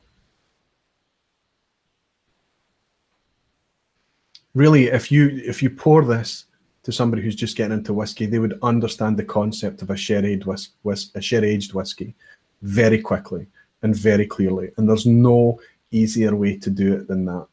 If you poured a dram of this alongside that bourbon aged style, a newbie into whiskey would immediately, just tasting 2 drams, understand that whiskey doesn't necessarily always just taste like whiskey.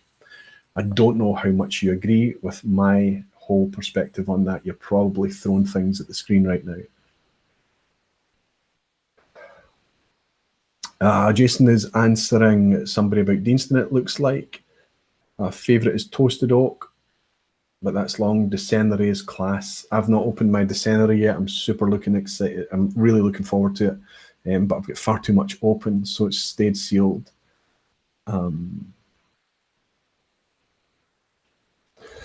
I posted this 2 nights ago. Daydram is saying, I still tell myself I prefer the Revival 15, then I drink the 18 and I flip between the two is my favourite. I think they're very, very similar. And I think if you were long enough away from the 15 and somebody gave you an 18, you could believe it's a 15 and vice versa. I think that yeah, I mean, we don't need to lament the Revival.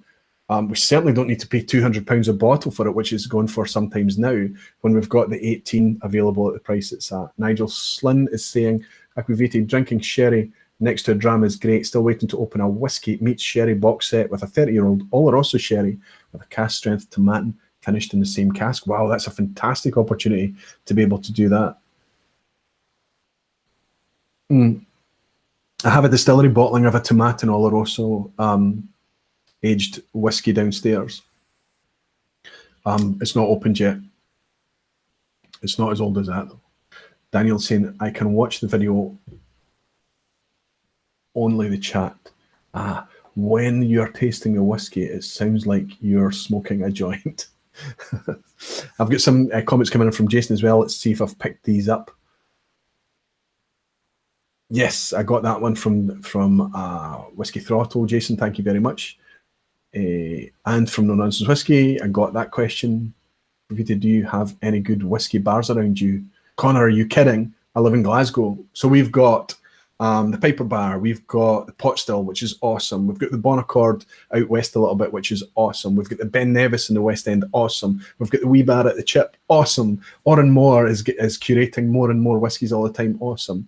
We've got hotels that are curating vast whiskey collections as well and giving you the whiskey menus after your dinner now and things. Yes, we have good whiskey bars around us here. Scotland is waking up to the fact that it makes a fantastic product, and consumers, Scots consumers, are starting to understand that whiskey has got more to offer than the blends that they've been sipping with a bit of water in it over the years at the local bowling and golf clubs and things. And we're starting to see single malts and a decent selection of single malts appearing right across the board, and it's about time as well.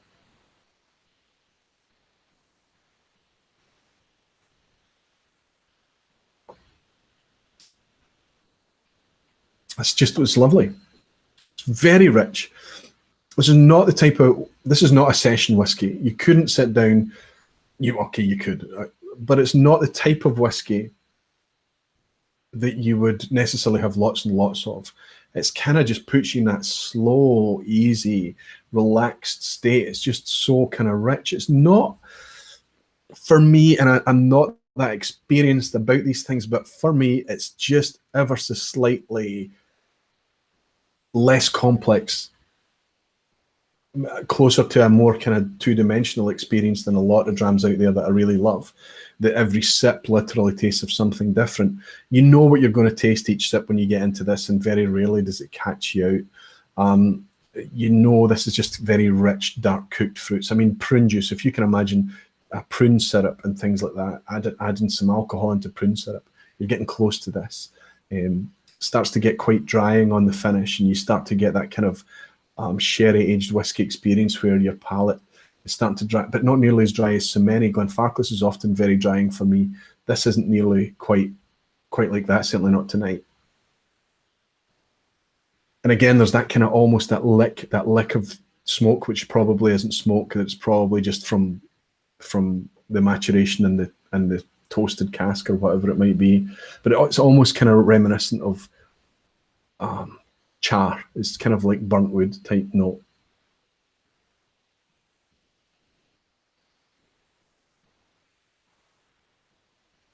And chocolate. There's lots of rich flavors. Wonderful.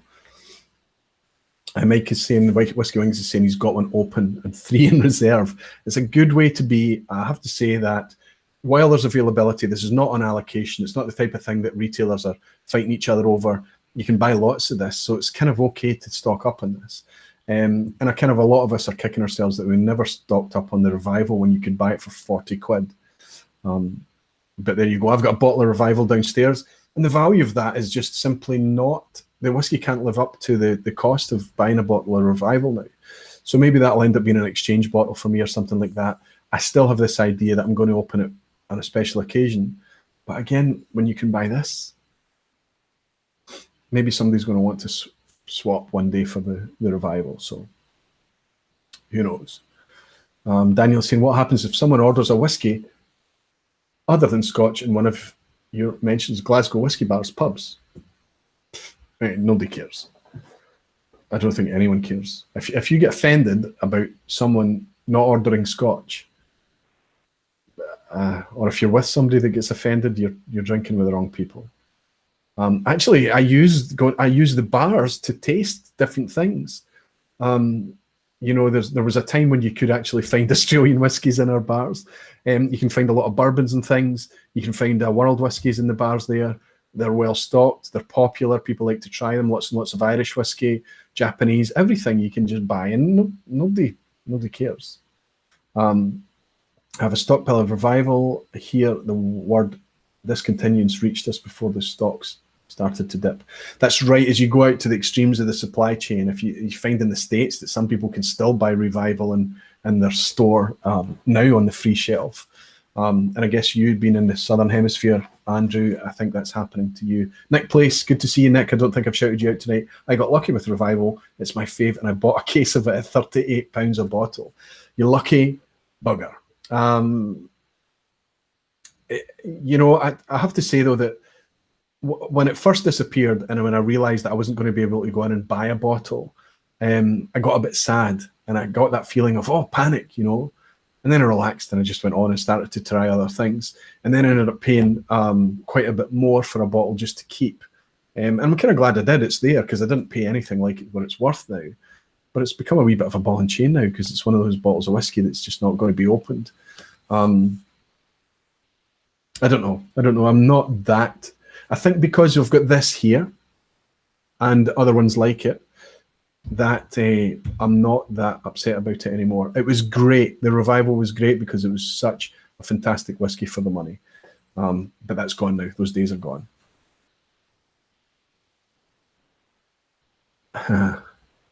Jason is saying he must buy a case of the outgoing Jura. If anybody knows Jason, that's a very tongue-in-cheek statement. Fantastic. So who do we have putting their name forward for the quiz tonight? I was hoping to see Whiskey Wolfen.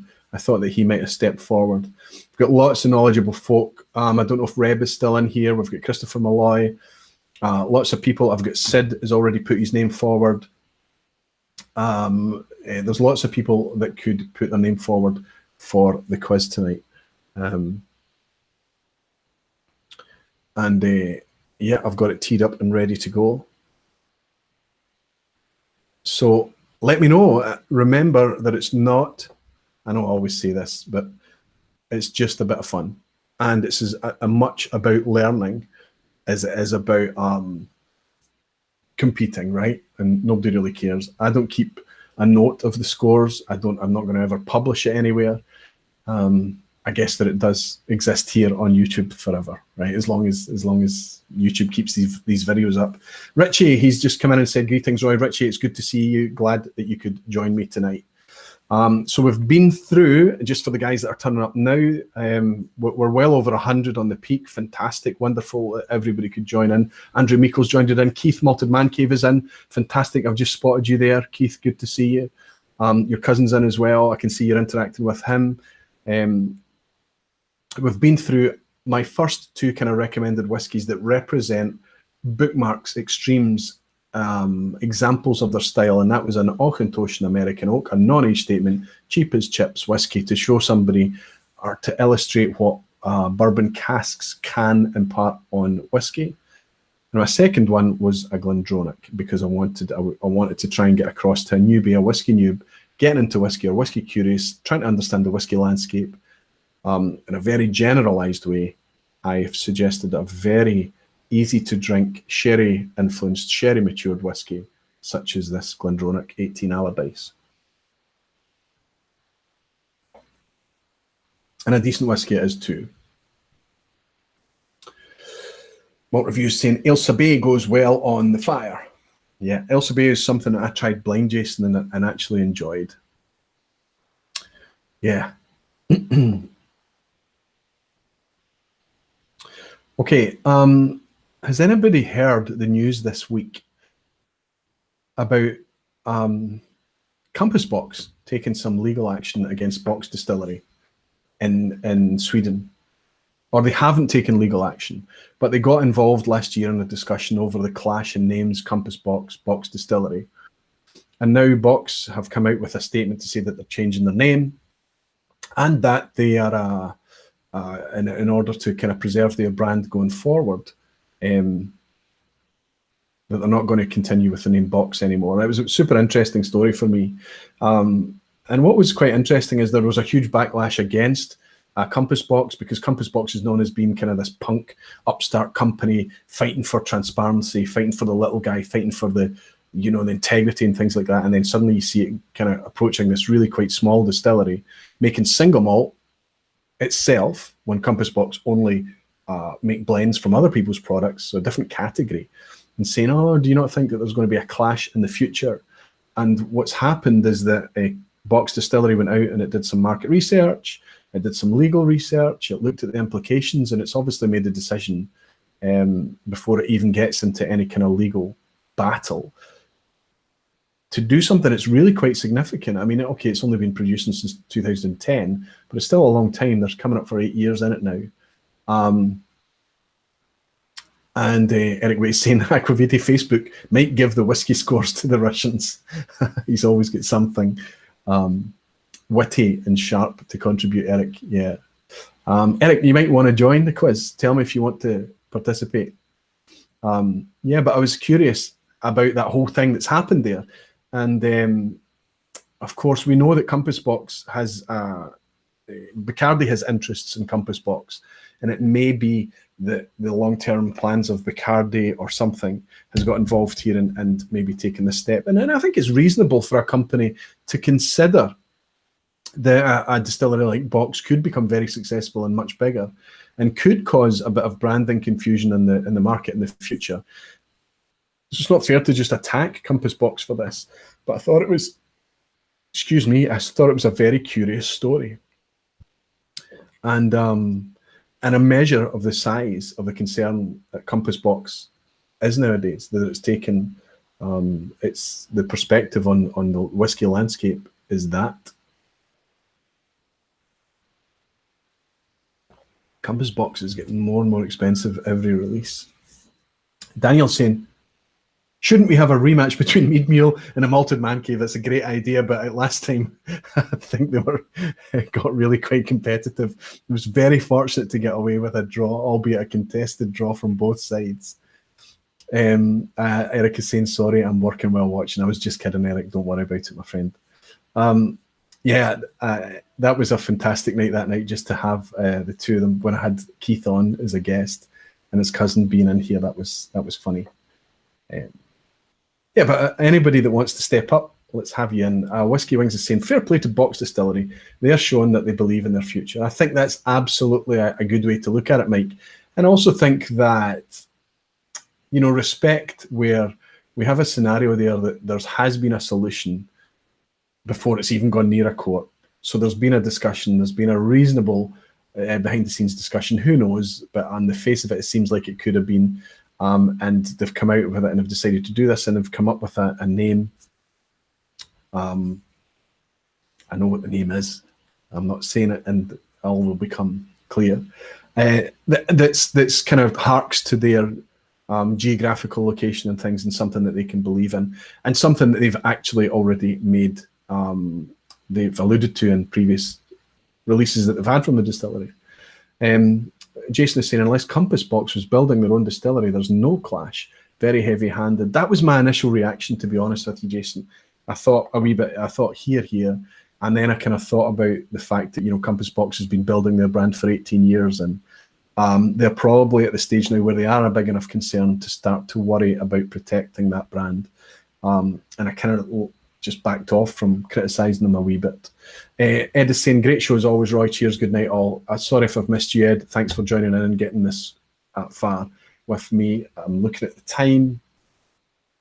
I need to do the quiz. We need to do the quiz. So I need to get my last bottle out of the way and do the quiz. I just seem to talk so much. A few comments coming in. Considering Billy Walker's pedigree, the new Glenallachie may be the future to jump on. Now, what do you hear? Tried, well, they've just released all their kind of single casks in the 50 cl bottles. All seem to be between maybe 200 and something up to about, I don't know, £400 or something like that. All very well aged, very select whiskies they've put out. I guess a kind of muscle show, I guess, of what that distillery can produce, and that's nice to see. To try a Glenallachie like that. The Glenallachie that I've tried, the recent non-age statement that they put out, was one of these kind of utterly forgettable, cheap non-age statement whiskies. But they have to generate some cash, I guess.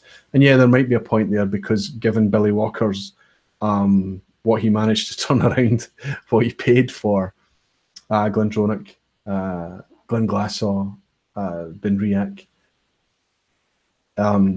yeah, you might be able to pull off the same thing with Glenallachie. I noticed that he's put a capital A in for the Alachie, the same as what he did with Benriach. I don't think he did it with Glendronach as well. Yeah, he did it. So it seems to be a Billy Walker thing to capitalize the second part of the name after the Glen, or the Ben in the case of Benriach. Okay. There is 50 or so. There are 50 or so different distilleries named Glen. I think there can be 2 with box in the name. Yeah, it's kind of what I thought as well. And if you see what's happened in the past, though, when a Diageo brand, they have Nakhandu, and then we have an Inverhouse brand, Anok. But obviously Anok is produced at Knockdhu Distillery, and they felt that Knockdhu and Nakhandu were just too similar, and you can almost understand that, Knockdhu and Nakhandu. But Compass Box, and if you look at the Compass Box branding and what they've built up in the image of the whiskey, and look at it against a bottle of Box single malt, how you could confuse them would be beyond me, because every single Compass Box expression, Compass Box is almost, maybe not, it's not the thing that strikes you that it's a Compass Box expression. What the whether it's the Circus, or whether it's Spice Tree, or whether it's Oak Cross, or a Silent, or whichever expression it is, that's the brand that they're pushing forward. And Compass Box is very subtle on the top, whereas the stuff from Box Distillery was Box, big white label, big word, Box written there. And they had a very good claim for that name. They built the distillery in a factory that used to make boxes. So a fantastic name for it. Hey ho. Just curious to see what you guys thought about it. Get a bit of discussion going on it. Okay, I'm going to move on to this clean Glencairn, and I'm going to share with you not only what I think is a fantastic bookend caricature style of whiskey to show people. Imagine they're sitting there with a bourbon, Auchentoshan, or some kind of American oak aged whiskey, and they're sitting there with a sherry aged whiskey, and they're contrasting these two things, and you want to give them just another dram. You don't want to saturate the palate completely, but just give them something else to show them another extreme of the style of whiskey. And you pull out this whiskey and you pour it for them, and they sip it and they go, wow, that's not even the same drink. And then you pause and you tell them, not only is it the same drink, but it's made from the exact same ingredients as the first 2 whiskies that you're tasting. It's made from barley, yeast, water, thyme, nothing else. You don't talk to them about spirit caramel and nonsense like that. You just say it's made from these same ingredients. There are no flavorings added. There is nothing. The only thing is process, how the new make is produced, and how it's aged and matured. And that has been a very compelling. I've found when you say that, and they're tasting these whiskies in contrast with each other and tasting the extreme different flavors, they're really struck by that the ingredients in the glass in the whiskey is the same ingredients. So let me tell you what that whiskey is. And this has been by far, by a country mile, the most successful whiskey I've used to convert people to enjoying whiskey. I would say out of all the friends that I've converted into drinking whiskey, I just like to wet the cork before opening these sometimes.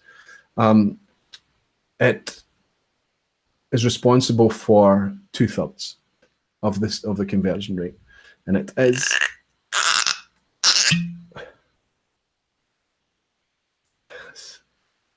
still wonderful for me to smell it. The ubiquitous Commoner Garden, available everywhere. Lagavulin 16. People say it's inconsistent. People say that it changes, the quality goes up and down year after year after year. But if you use it in the scenario and in the context that I've just described to you, where you're trying to give people examples of Scotch whisky style and give them an understanding as a beginner of the Scotch whisky landscape, and you pour the 3 whiskies that I've mentioned to you tonight in 3 drams, They have a very clear understanding of how utterly complex, how varied, and how rich an experience enjoying and tasting Scotch whisky can be. And then if you wanted to, if they were really enjoying themselves, you could utilize some of the other ones that I've got out. I've got a Highland Park here. I've got, like I say, a cask strength. If they were really enjoying themselves, you could say, you know, this is, you impress them with this is 60.7% and things like this, and take it a bit further.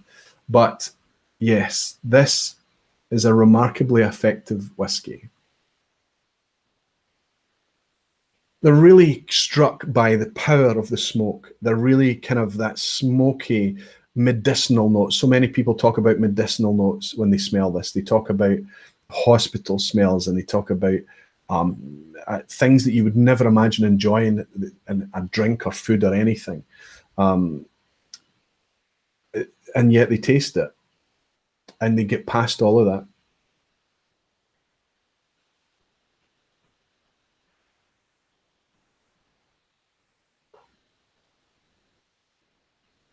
This is my easy answer to the question that I get asked all the time, what's your favourite whiskey? And of course, it's not necessarily my favourite whiskey at that point in time. It's certainly not the best whiskey I've ever tasted, of course. But these people that ask that question are clearly people that don't really understand the nuances and complexity of Scotch whisky, and they're just kind of looking for something. And you just say to them, look, the reason that I say that Lagavulin 16 is my favourite is because of this thing that happened to me in 2009 and what it did to me back then, and what it can still do to me now. And given the right moment, the right environment, the right situation, it can still do it.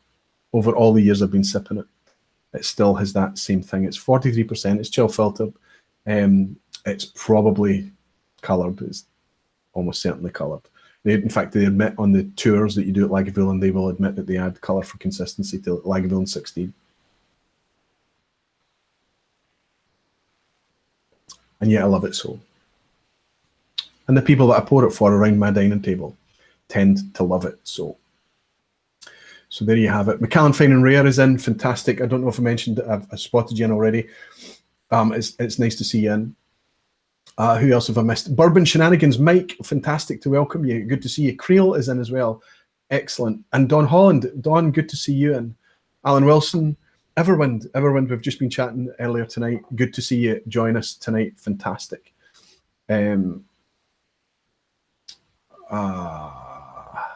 I wonder, I'm trying to see if I've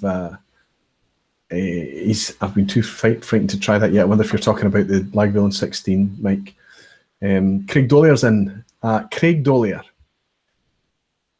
I think potentially Craig is one of the guys that I'm talking about. He's literally been one of my whiskey victims. He's been sat round my dining room table for a dozen years or more now, drinking my whiskey.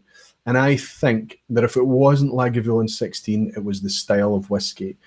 In fact, I know for a fact, Craig, that was what that turned you. And often when I'm thinking about that, I am picturing you, I'm thinking about you when that happens.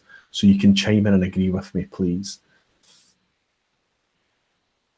Who else did I spotted another couple of names there that I've Drew's in, Drew Bills. Drew, tell me, Drew is Drew from the Scotch for Dummies.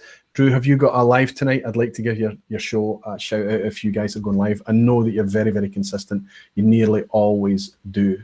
But thank you for joining me tonight. Drammer71, good to see you again.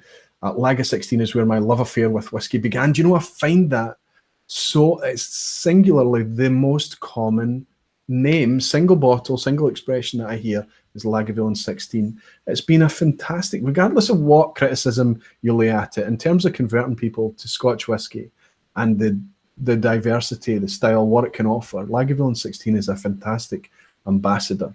Malt Cask Etty is in late tonight. I don't mind you being late, Etty. It's just great to see you joining me. Fantastic. How can I see how many we've actually got in now, not just the peak?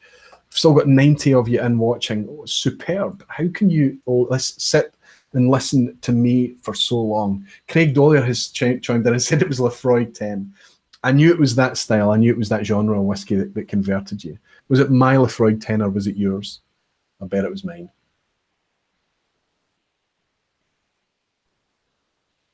Superb. Drew F64. There's a new name in. Another Drew. Great to welcome you in.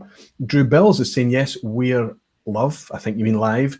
Deanston, fantastic. You guys have finally discovered Deanston.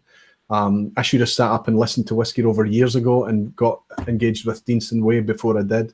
It took me a while to get to it, but it's one of my favourites, and they're absolutely in the ascendancy right now. Great to see you enjoying that Oloroso, which was a bit of a special edition for them, that Oloroso 20-year-old.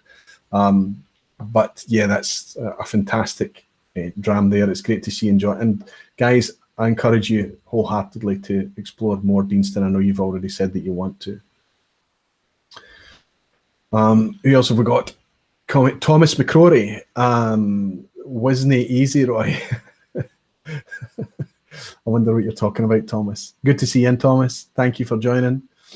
Alan K is saying, always entertaining and enlightening. Are you sure, or are you just very indulgent? Creel is saying, just bought Deanston 12 solely on your recommendation. That always makes me nervous. What am I going to read next?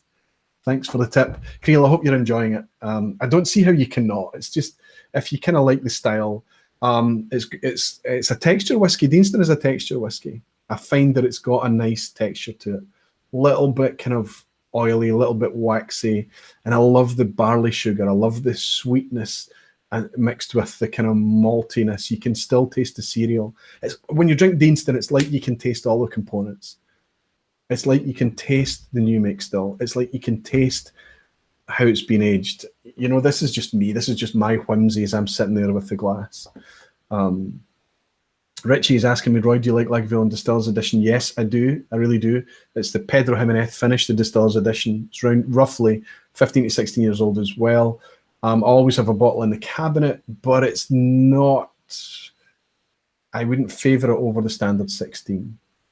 But I do like it. I do like it. And it's a great one to share. He's saying good evening, Drew F64. The new Drew is saying good evening, Roy. Also had a Deanston on your recommendation. Good. I hope that you're enjoying it as well. Mark Broda is in. He's saying let's break 100. Mark, we already broke 100. It would be fantastic to break it again. What I will ask, while I've got so many people in, if please do me the favour, indulge YouTube and take a second just to hit that thumbs up button if you are enjoying yourself tonight. If you're not enjoying yourself, if you think I can do things better, I absolutely hit the down thumb button, but tell me why. Tell me why. Give me some feedback, even on a private message if you don't want to kind of put stuff out there. I don't mind. Chris Banks Wildlife is saying one of the best Lefroy 10-year-old is cask strength. Absolutely, Chris. Unfortunately for us in Scotland, it's very difficult to get your hands on unless you actually go to the distillery to pick it up.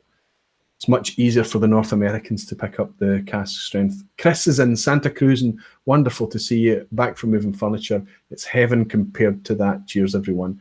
Fantastic to welcome you in, Chris. So, Jason, who is up against?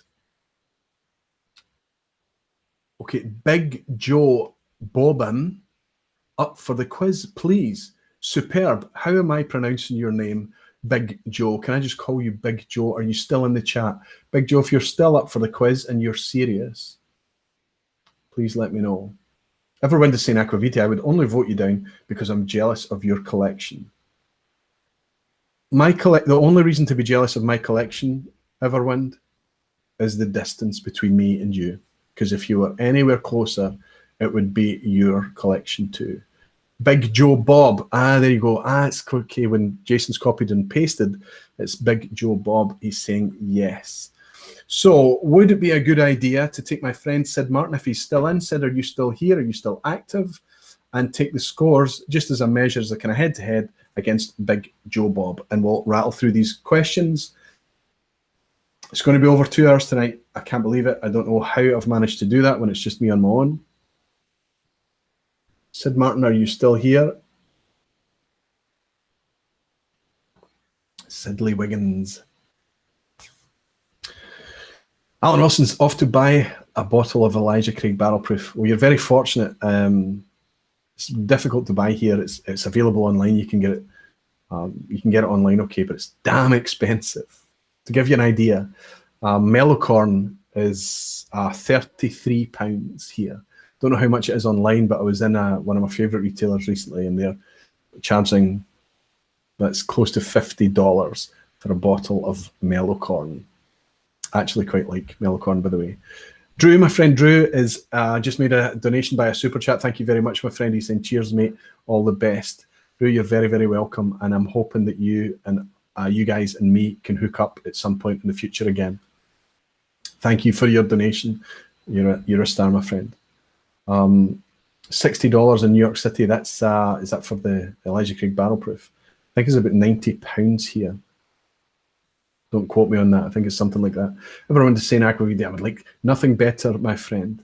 We'd love to share a real dram with you rather than virtual, but I'm glad we can do this virtual thing. It's a lot of fun. Absolutely. While we're so far apart, it's just fantastic that we have this. John Pallister is in as well. Good to see you. Johnny's saying, you guys have convinced me trying our Big 10 and Lagavulin 16. How are you getting on with it? Are you still struggling with it? Or are you finding that it's actually quite a nice thing? McAllen Fine and Rare is saying 3 hours would be fine. Yeah. I am taking a bit of flack. Just people are feeding back, the lives are too long. And that tends to be because they're watching it on the replay, and I kind of softly say, look, you're absolutely right. This is a long video, but it's not kind of about the length of the video. The live just goes as long as the live is, and it's nice. It's just nice to have that pocket of time every second Thursday where so many of us just get together and hang out and just indulge our whiskey thing, whatever you want to call it. I've not seen Sid. He's saying willing. Actually, he is back in willing, but not necessarily able. Sid, we understand that, or I understand from you that on the relative whiskey landscape, you're a whiskey noob, but that's okay. So I would suggest that on my quiz, a pass mark is 50%. If you can get half the questions, you're doing okay. So let's give it a go and see how it is. Jason, are you on standby to give me a hand with this? Because the chat just absolutely flies past. I've got not much of a chance, and I'm going to try and control the screen so you can see the questions as well at the same time. And we'll start this quiz. I've really enjoyed myself tonight. I was a wee bit worried because I was tired before I started tonight.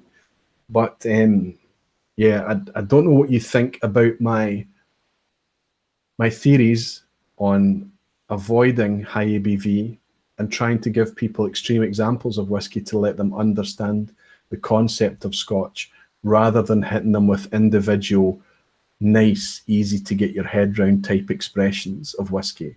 But try and give them a kind of size and scale of the landscape first. I've got super chat coming in. Alan K, thank you very much. He's saying thank you for another great 2 hours. Just flies by.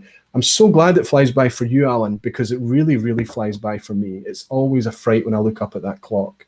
And Chris Santa Cruz has also sent in a super chat. No comment, but I'm very, very grateful, Chris. And it's always wonderful to see that little purple S in the chat. I love having you here. Okay, Jason Whiskey Wise is saying he is ready. So, Whiskey Throttle saying Aqvavitae, we don't have to watch the replay all at once. But if we miss the chat, that is what we miss lots. Yes, that's the really cool thing. I just think what a wonderful time to be into whiskey when there's a community, a virtual community. You can get this together with so many people like this and all these different continents. So my accompaniment for the quiz will be some water. And my last dram of the night, after a very peaty Lagavulin, let's have a wee Aberlour Abuna. This is batch 57. I've had this a wee while now. I might have had this about a year. And I know this whiskey very well, and I like it. Swami, my friend. Thank you, my friend. He's saying, Roy, you've got a big heart. Swami, one day we're going to get together, breathe the same air, shake hands over a dram, and put the world to rights. What do you think about that? Remember that Swami has a live show this weekend with Scotch for Dummies. I'm super excited about that. It's going to be a great show. And it's not very often we see Bart doing lives outside of their regular Sunday night slot. So that's a bit of a coup that Swami's pulled off there.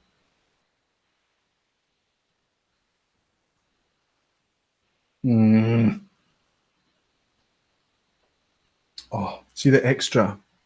Extra. depth, the extra grip that comes from that ABV. Wonderful. Okay, boys, I've got Big Joe Bob. Big Joe Bob, tell me where you are in the country. Sorry, in the world. Where are you in the planet? I feel like with a name like Big Joe Bob, you're in the States. I don't know why. My friend Sid, I know where he is. He's down south. He's on the same island as me. And they remember, Big Joe Bob was also saying he's a newbie. Fantastic. What we find here is that when I ask these questions, is the chat just lights up with everybody participating and joining in. What we're going to see is we're going to see the people watching dip quite significantly. People will leave, and that's okay. We understand that not everybody loves the quiz, which is why I park it at the end, and I'm really happy to try and cater for the people that do like the quiz. So I've got Jason's chat up. I can see you, Jason. Fantastic, my friend.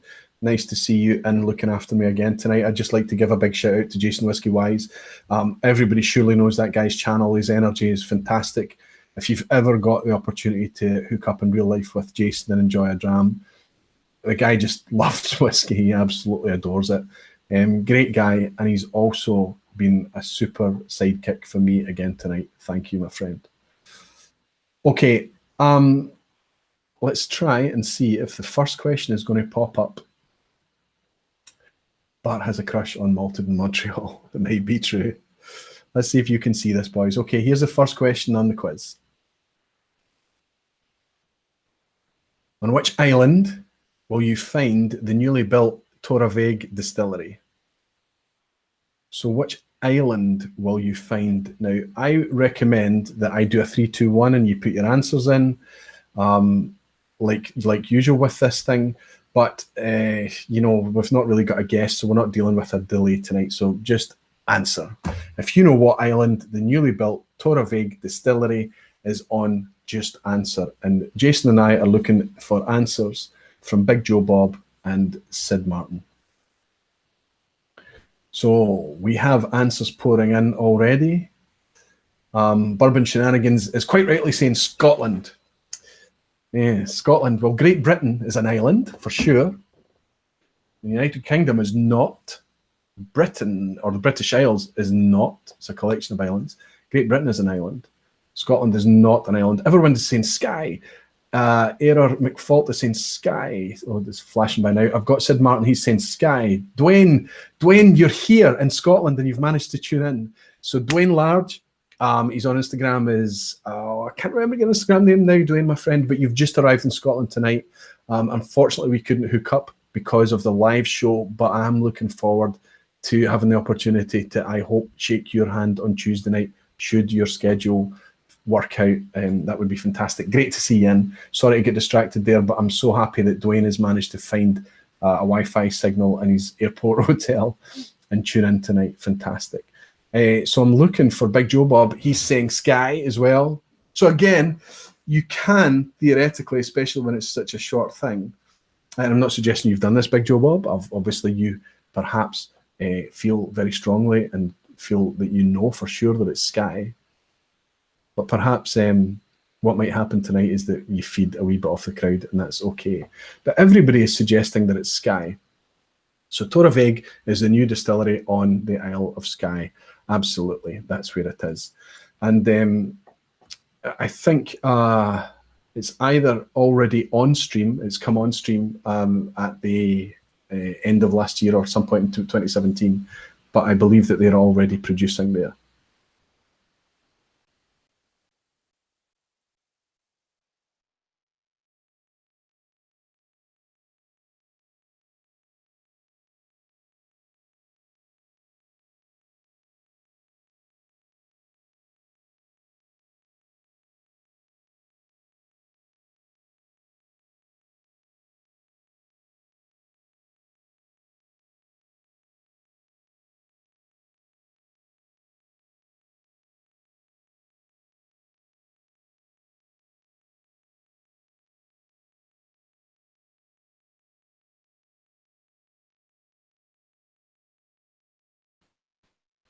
Did I mute myself there? Apologies. Yeah, I did something. I pressed a shortcut key or something. Which producer refers to its single cask releases as solist? I would like to find out what I did to mute the microphone there. We've got it now. Okay, it's all pouring in. If I scroll up, oh, Jason Whiskey Wise, maybe there's some above there.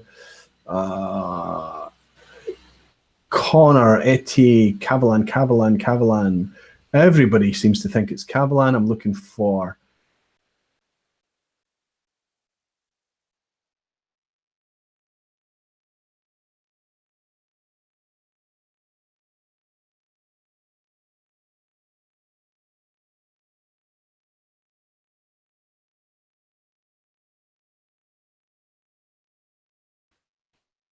I've muted myself again. There seems to be a shortcut that I'm pressing here that is muting the mic for some reason. I don't know what that is. I apologize. I'm a fan of Big Joe Bob because he's just admitting and confessing that he doesn't know. But Sid Martin has answered Cavalan. So let's have a look. If the producer that refers to single cask releases as Solace is in fact Cavalan. And if you'd answered King Car, of course, I would have accepted that as an answer as well, because that's the producer. But the whiskey brand is Cavalan. Okay, here's another kind of giveaway one. It's recently been announced that a Swedish distillery will change its name to High Coast. So it's recently been announced that which Swedish distillery will change its name to High Coast. We talked about it earlier, so we kind of have a pretty good idea.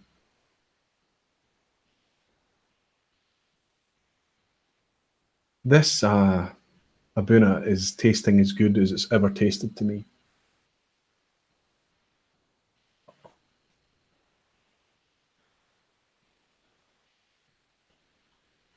Everybody's throwing in their answers as box. I think that it's a fairly square set giveaway. Everyone is saying box. Sid Martin has said box. Whiskey Biker, Connor Strang, Michael Hay, Alan Wilson, McAllen Finer Rare, Dwayne Large, Aaron McFault, Ryan Richardson, Creel, Everwind, the Malt Cask. Etty has put a question mark. Maybe you weren't in here earlier, Etty, when we were talking about the conflict between Compass Box and Box, but it's in the news this week and it's an interesting story to read up on. Lots of sherry influence, yes. Well, that's exactly the style of Aberlour Abuna. The idea is that it tries to recreate an old style of whiskey that they used to put in the wet sherry casks that were used to export sherry from Spain. Young whiskey, not particularly long aged, very bold, served at cask strength, and it does it very, very well. And I know that people get uptight about the batches and it's just great that Aberlour actually batched this and put a batch number on it, if I'm honest. But yeah, that's the style, and it's pretty compelling stuff. So Big Joe Bob has been honest and said, sorry, not sure. And he's saying maybe he wasn't on earlier. Big Joe Bob, perhaps that was a giveaway then for Sid. That's, again, very good of you to answer and say that you're not sure. But the Swedish distillery that has had to face a name change because of a potential future conflict with Compass Box is Box Distillery. So yeah, a fairly easy giveaway question there. So moving on to a pictorial question. I hope that you guys all have video. I hope you can all see this and you're not just going on audio and chat, because you need a picture to see this. This is question number 4, and I'm going to show you a picture here, and it's the picture that appears on the packaging for a single malt brand. And I just want you to, I'll wait for Jason to put in the question 4 line so that it helps me with my eye. Perfect, Jason, thank you. Which single malt is represented by this imagery? It's only obvious if you know it. Which single malt? And I'll just leave it up there while I chat. Just answer anytime you're ready, guys. Just throw your answers in. John Belushi is saying Bamor. Etty is saying Old Pulteney. Whiskey Wings, Santa Cruzan. Creel, Alan K. Sid Martin, I've got your answer, saying Old Pulteney. Lots of people are saying Old Pulteney. Dwayne is saying Old Pulteney. John Paul van der Hoven. Everybody is saying the same thing. Now, I think we've Big Joe is not given his answer in yet. He's just put in Pulteney. He's gone with the crowd, I think, maybe. And Craig, my friend Craig is saying, "Oh, Pulteney, he's sipping it now." So there you go. You've got some insider info that's suggesting that it should actually be Old Pulteney. Fantastic. So there you go. Big Joe Bob, yes, you answered that. So good. So the current scores are, wow, Sid, you've got a 4 out of 4. So it's 4-2 to Sid just now. Sid hasn't tripped up yet. So move on to question 5. And this is a kind of tricky one. Well, let's see how this one goes. Which Islay distillery uses surplus heat from the distilling process to warm an adjacent swimming pool? So there's a distillery on Islay. And just go ahead and throw in your answers if you feel. Just answer now if you feel you know what this is, just for fun. There's a distillery on Islay that the natural heat that's produced is a natural byproduct of the distillation process. They use that heat to warm the water, and essentially the swimming pool cools their water for them, I guess, which is kind of cool. I think it's quite a cool thing, and it's a little kind of pub fact, isn't it? So Jason's got question 5 thrown in there. Connor is answering Bamore.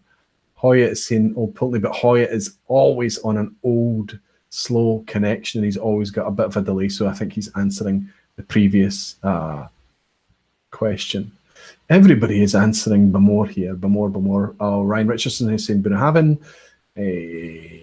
Sid Martin has said no idea. See, it's only if you know it. It's only if you know that kind of thing. So it's good of you to just admit that you don't know it, but let's see. The distillery that uses surplus heat from the distillation process to warm a swimming pool is Bamore. Virtually all the crowd get that one right. So Sid, that's your first banana skin. 4-3, pretty close. As we move on to question 6. Which William Grant's single malt bottling uses a stopper made in part from granite?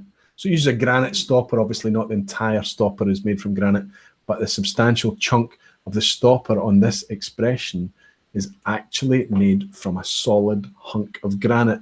Coincidentally, the same granite that they use to make curling stones.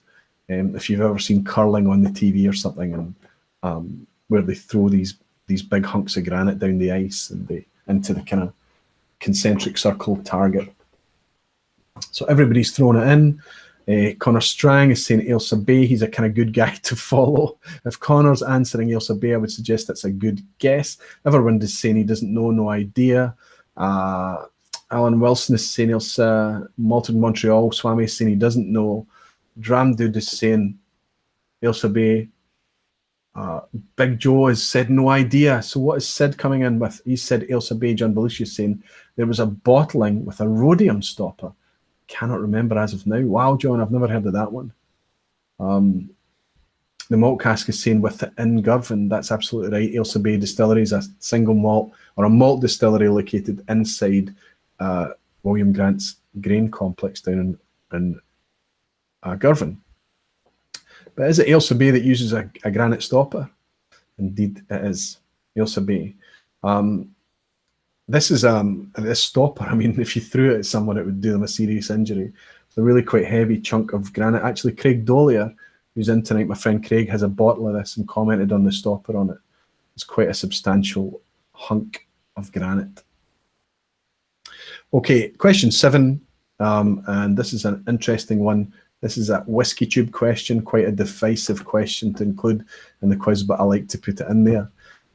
Which whiskey tube channel uses a 4-finger pour scoring system? Which whiskey tube channel uses a 4-finger pour scoring system? So their point system is based on a 4-finger pour. So a 1-finger pour is poor, 2-finger pour is average, 3-finger pour is good, and 4 fingers is exceptional. Now, what I will say about that is they often score kind of 3, 3.5, 2, 2.5. But I guess what they're talking about is this, right? It's like a 3.5 pour right there. So which channel uses that scoring system. I kind of like it. I think it's quite cute. It's quite cool. It's a cool way to summarize it, even though I don't agree with their scores on a lot of what they. That's half the point, isn't it? Okay, lots of folk are saying S4D Scotch for Dummies. Scotch for Dummies, Scotch for Dummies, Scotch for Dummies.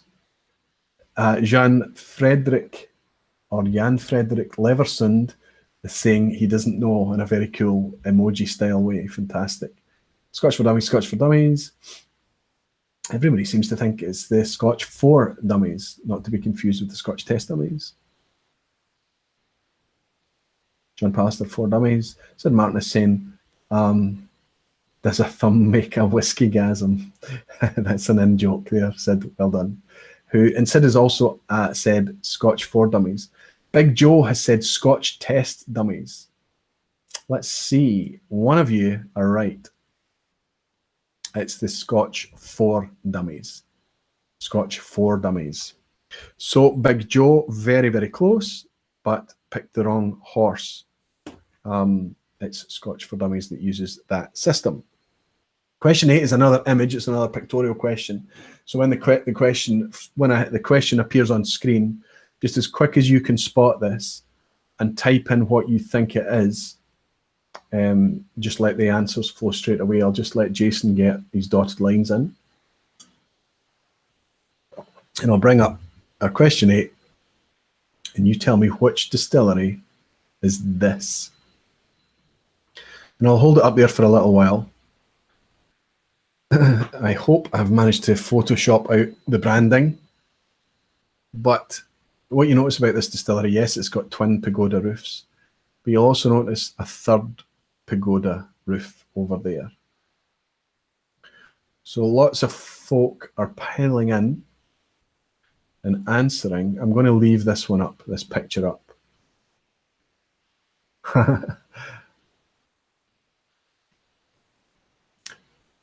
Bigjoebob has got his answer in. Fantastic. I'm looking for Sid.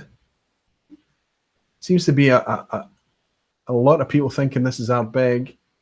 Sid has chosen to type in Ardbeg as well. Does look a bit like Ardbeg. But it is, in fact, Ardbeg. Of course it is. It's quite an iconic scene. It's quite an iconic skyline there over at Ardbeg. And Dwayne is saying he will be there tomorrow. I'm very jealous, Dwayne. I'm going to Ardbeg Day this year, which isn't a normal thing that I do. The last time I was at Fishiel was 2010. It's the only time I've been.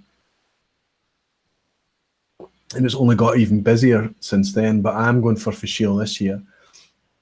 And I'm super excited, but you're going this weekend, and hopefully you'll have a fantastic time and the weather won't be too horrible for you. Okay, question 9. Which single malt brand recently used prime number age statements of 13, 17, 19, and 23 years old for their official bottlinks? So their official core range consisted of age statement whiskies, which was cool, but they chose to use kind of quite odd age statements. So 13, 17, 19. 19 was their duty-free, I think, travel retail exclusive. 23, and even they have even older expressions, which, well, 31's a prime number, and they had a 33-year-old as well, which is not. But everyone's answering. Hoyt there, his delay is killing him tonight. He's answering the last question again. A bit late, Hoyt. You do have that horrific latency problem. I'm just glad that you join me and you join in, my friend. It's nice to see you. Everyone's answering the same. This quiz is too damn easy tonight. There's got to be lots of 10 out of 10s. Excuse me, potential 10 out of 10s tonight. Everyone is answering, with very few exceptions, it would seem, Craig Ellichy. Bigjoebob has answered Glendronach. I need to find Sid. Have I missed your... No, you answered a guess. Sid, you've guessed Craig Ellichy. John Pallister saying, don't know, but most people seem to think it's Craig Ellichy. And indeed, the prime number age statements come from Craig Ellichy. Absolutely. So as we move on to the last question then,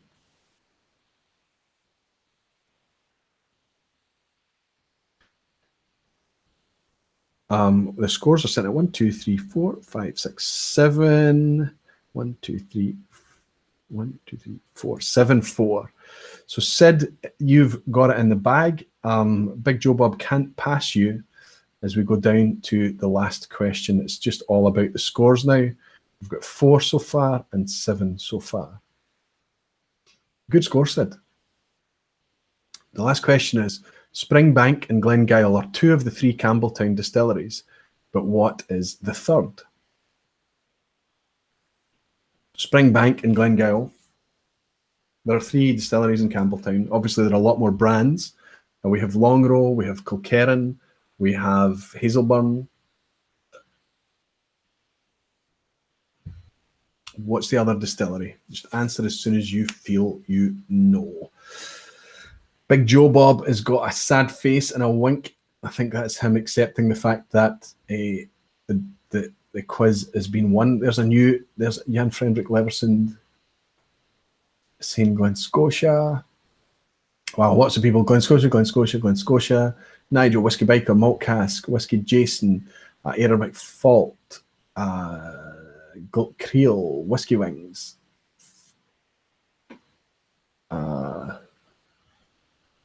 Couple of you are saying Kilkerran. Kilkerran is made at Glengyle. Kilkerran is a single malt that's made at Glengyle Distillery. I said there you are there, Glen Scotia. So yes, you've both answered the Glen Scotia. Is Glen Scotia a single malt or is it a distillery in the Campbelltown region? And the third of the 3 Campbelltown distilleries is indeed Glen Scotia. So that's our last question tonight. Both of you scored there, I think. Well done.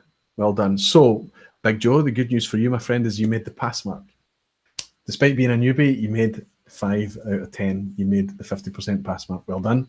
But Sid put in a super impressive performance and only had 1 banana skin. I think that that's true anyway. 9 out of 10 Sid, that's exceptional. Now, I don't want to take anything away from that fantastic score, but if we're honest, we look at the answers in the crowd tonight, I think it was pitched. I need to have a sit down with the Whiskey Rev and work out how to twist it next time around. It was pitched a wee bit easier tonight, I think. Anyway, guys, I hope you've had another fun night. I've certainly had a lot of fun. I was feeling a wee bit jaded and a wee bit tired before I hooked up with everyone tonight. But your company tonight, your attendance has been magnificent. Your super supportive comments, watching you all hanging out with me for the last couple of hours has been tremendous fun again. There's lots of other things coming up over the next few days. Venant No Nonsense Whiskey, I think he's got live coming up with Gustav from the Whiskey Couch. I'm pretty sure about that, doing a food pairing. Again, I'll mention it again, is Saturday night. We've got a live from Swami on Malted Montreal channel. He's hosting the Scotch Test Dummies. On Sunday night, I know the Dummies are doing a live. On Sunday night, Scotch Test Dummies are doing a live. After my show tonight, we've got the Scotch 4 Dummies. It's a bit late for us in Europe. I tend to watch their show on a Friday morning. Great energy from those guys. Really loved the last review that they did of watching and enjoying that Deanston 20. I think they'll be talking about it in their live tonight. Go and catch those guys as well. Remember to give this video or this live stream a wee thumbs up if you've enjoyed it tonight. My next live stream will be on the 26th, 2 weeks from tonight. I'm not sure if I'll have a guest or not in that slot, or we'll do a similar thing tonight. It'd be interesting to feedback. I've thought about doing a poll or something like that to work out who prefers guests and who doesn't. I'm just checking from Jason to see if I've missed anything, but it looks like I was able to pick up all of Jason's comments and feedback. Jason, thank you so much, Jason, for stepping in and helping me out here. It's not just the actual practical help that you give me, but it's just knowing that you're here. And just having somebody else to back up and handle the chat and the comments and things is wonderful. Thanks for stepping in again, my friend. It's nice to have you around. John Paul Vanderhoven has just sent me a super chat as well to say thank you very much. John Paul, thank you very much. A pleasure to welcome you in again. Thank you for contributing and thank you for joining. Thank you all for contributing. Thanks to everyone. It's great to see that Dwayne has arrived safely in Scotland. and he's managed to pick up some Wi-Fi as well. I hope you have a fantastic weekend on Isla, Dwayne, and I hope to see you on Tuesday. Who else do I need to thank? Oh, I'm going to forget everyone.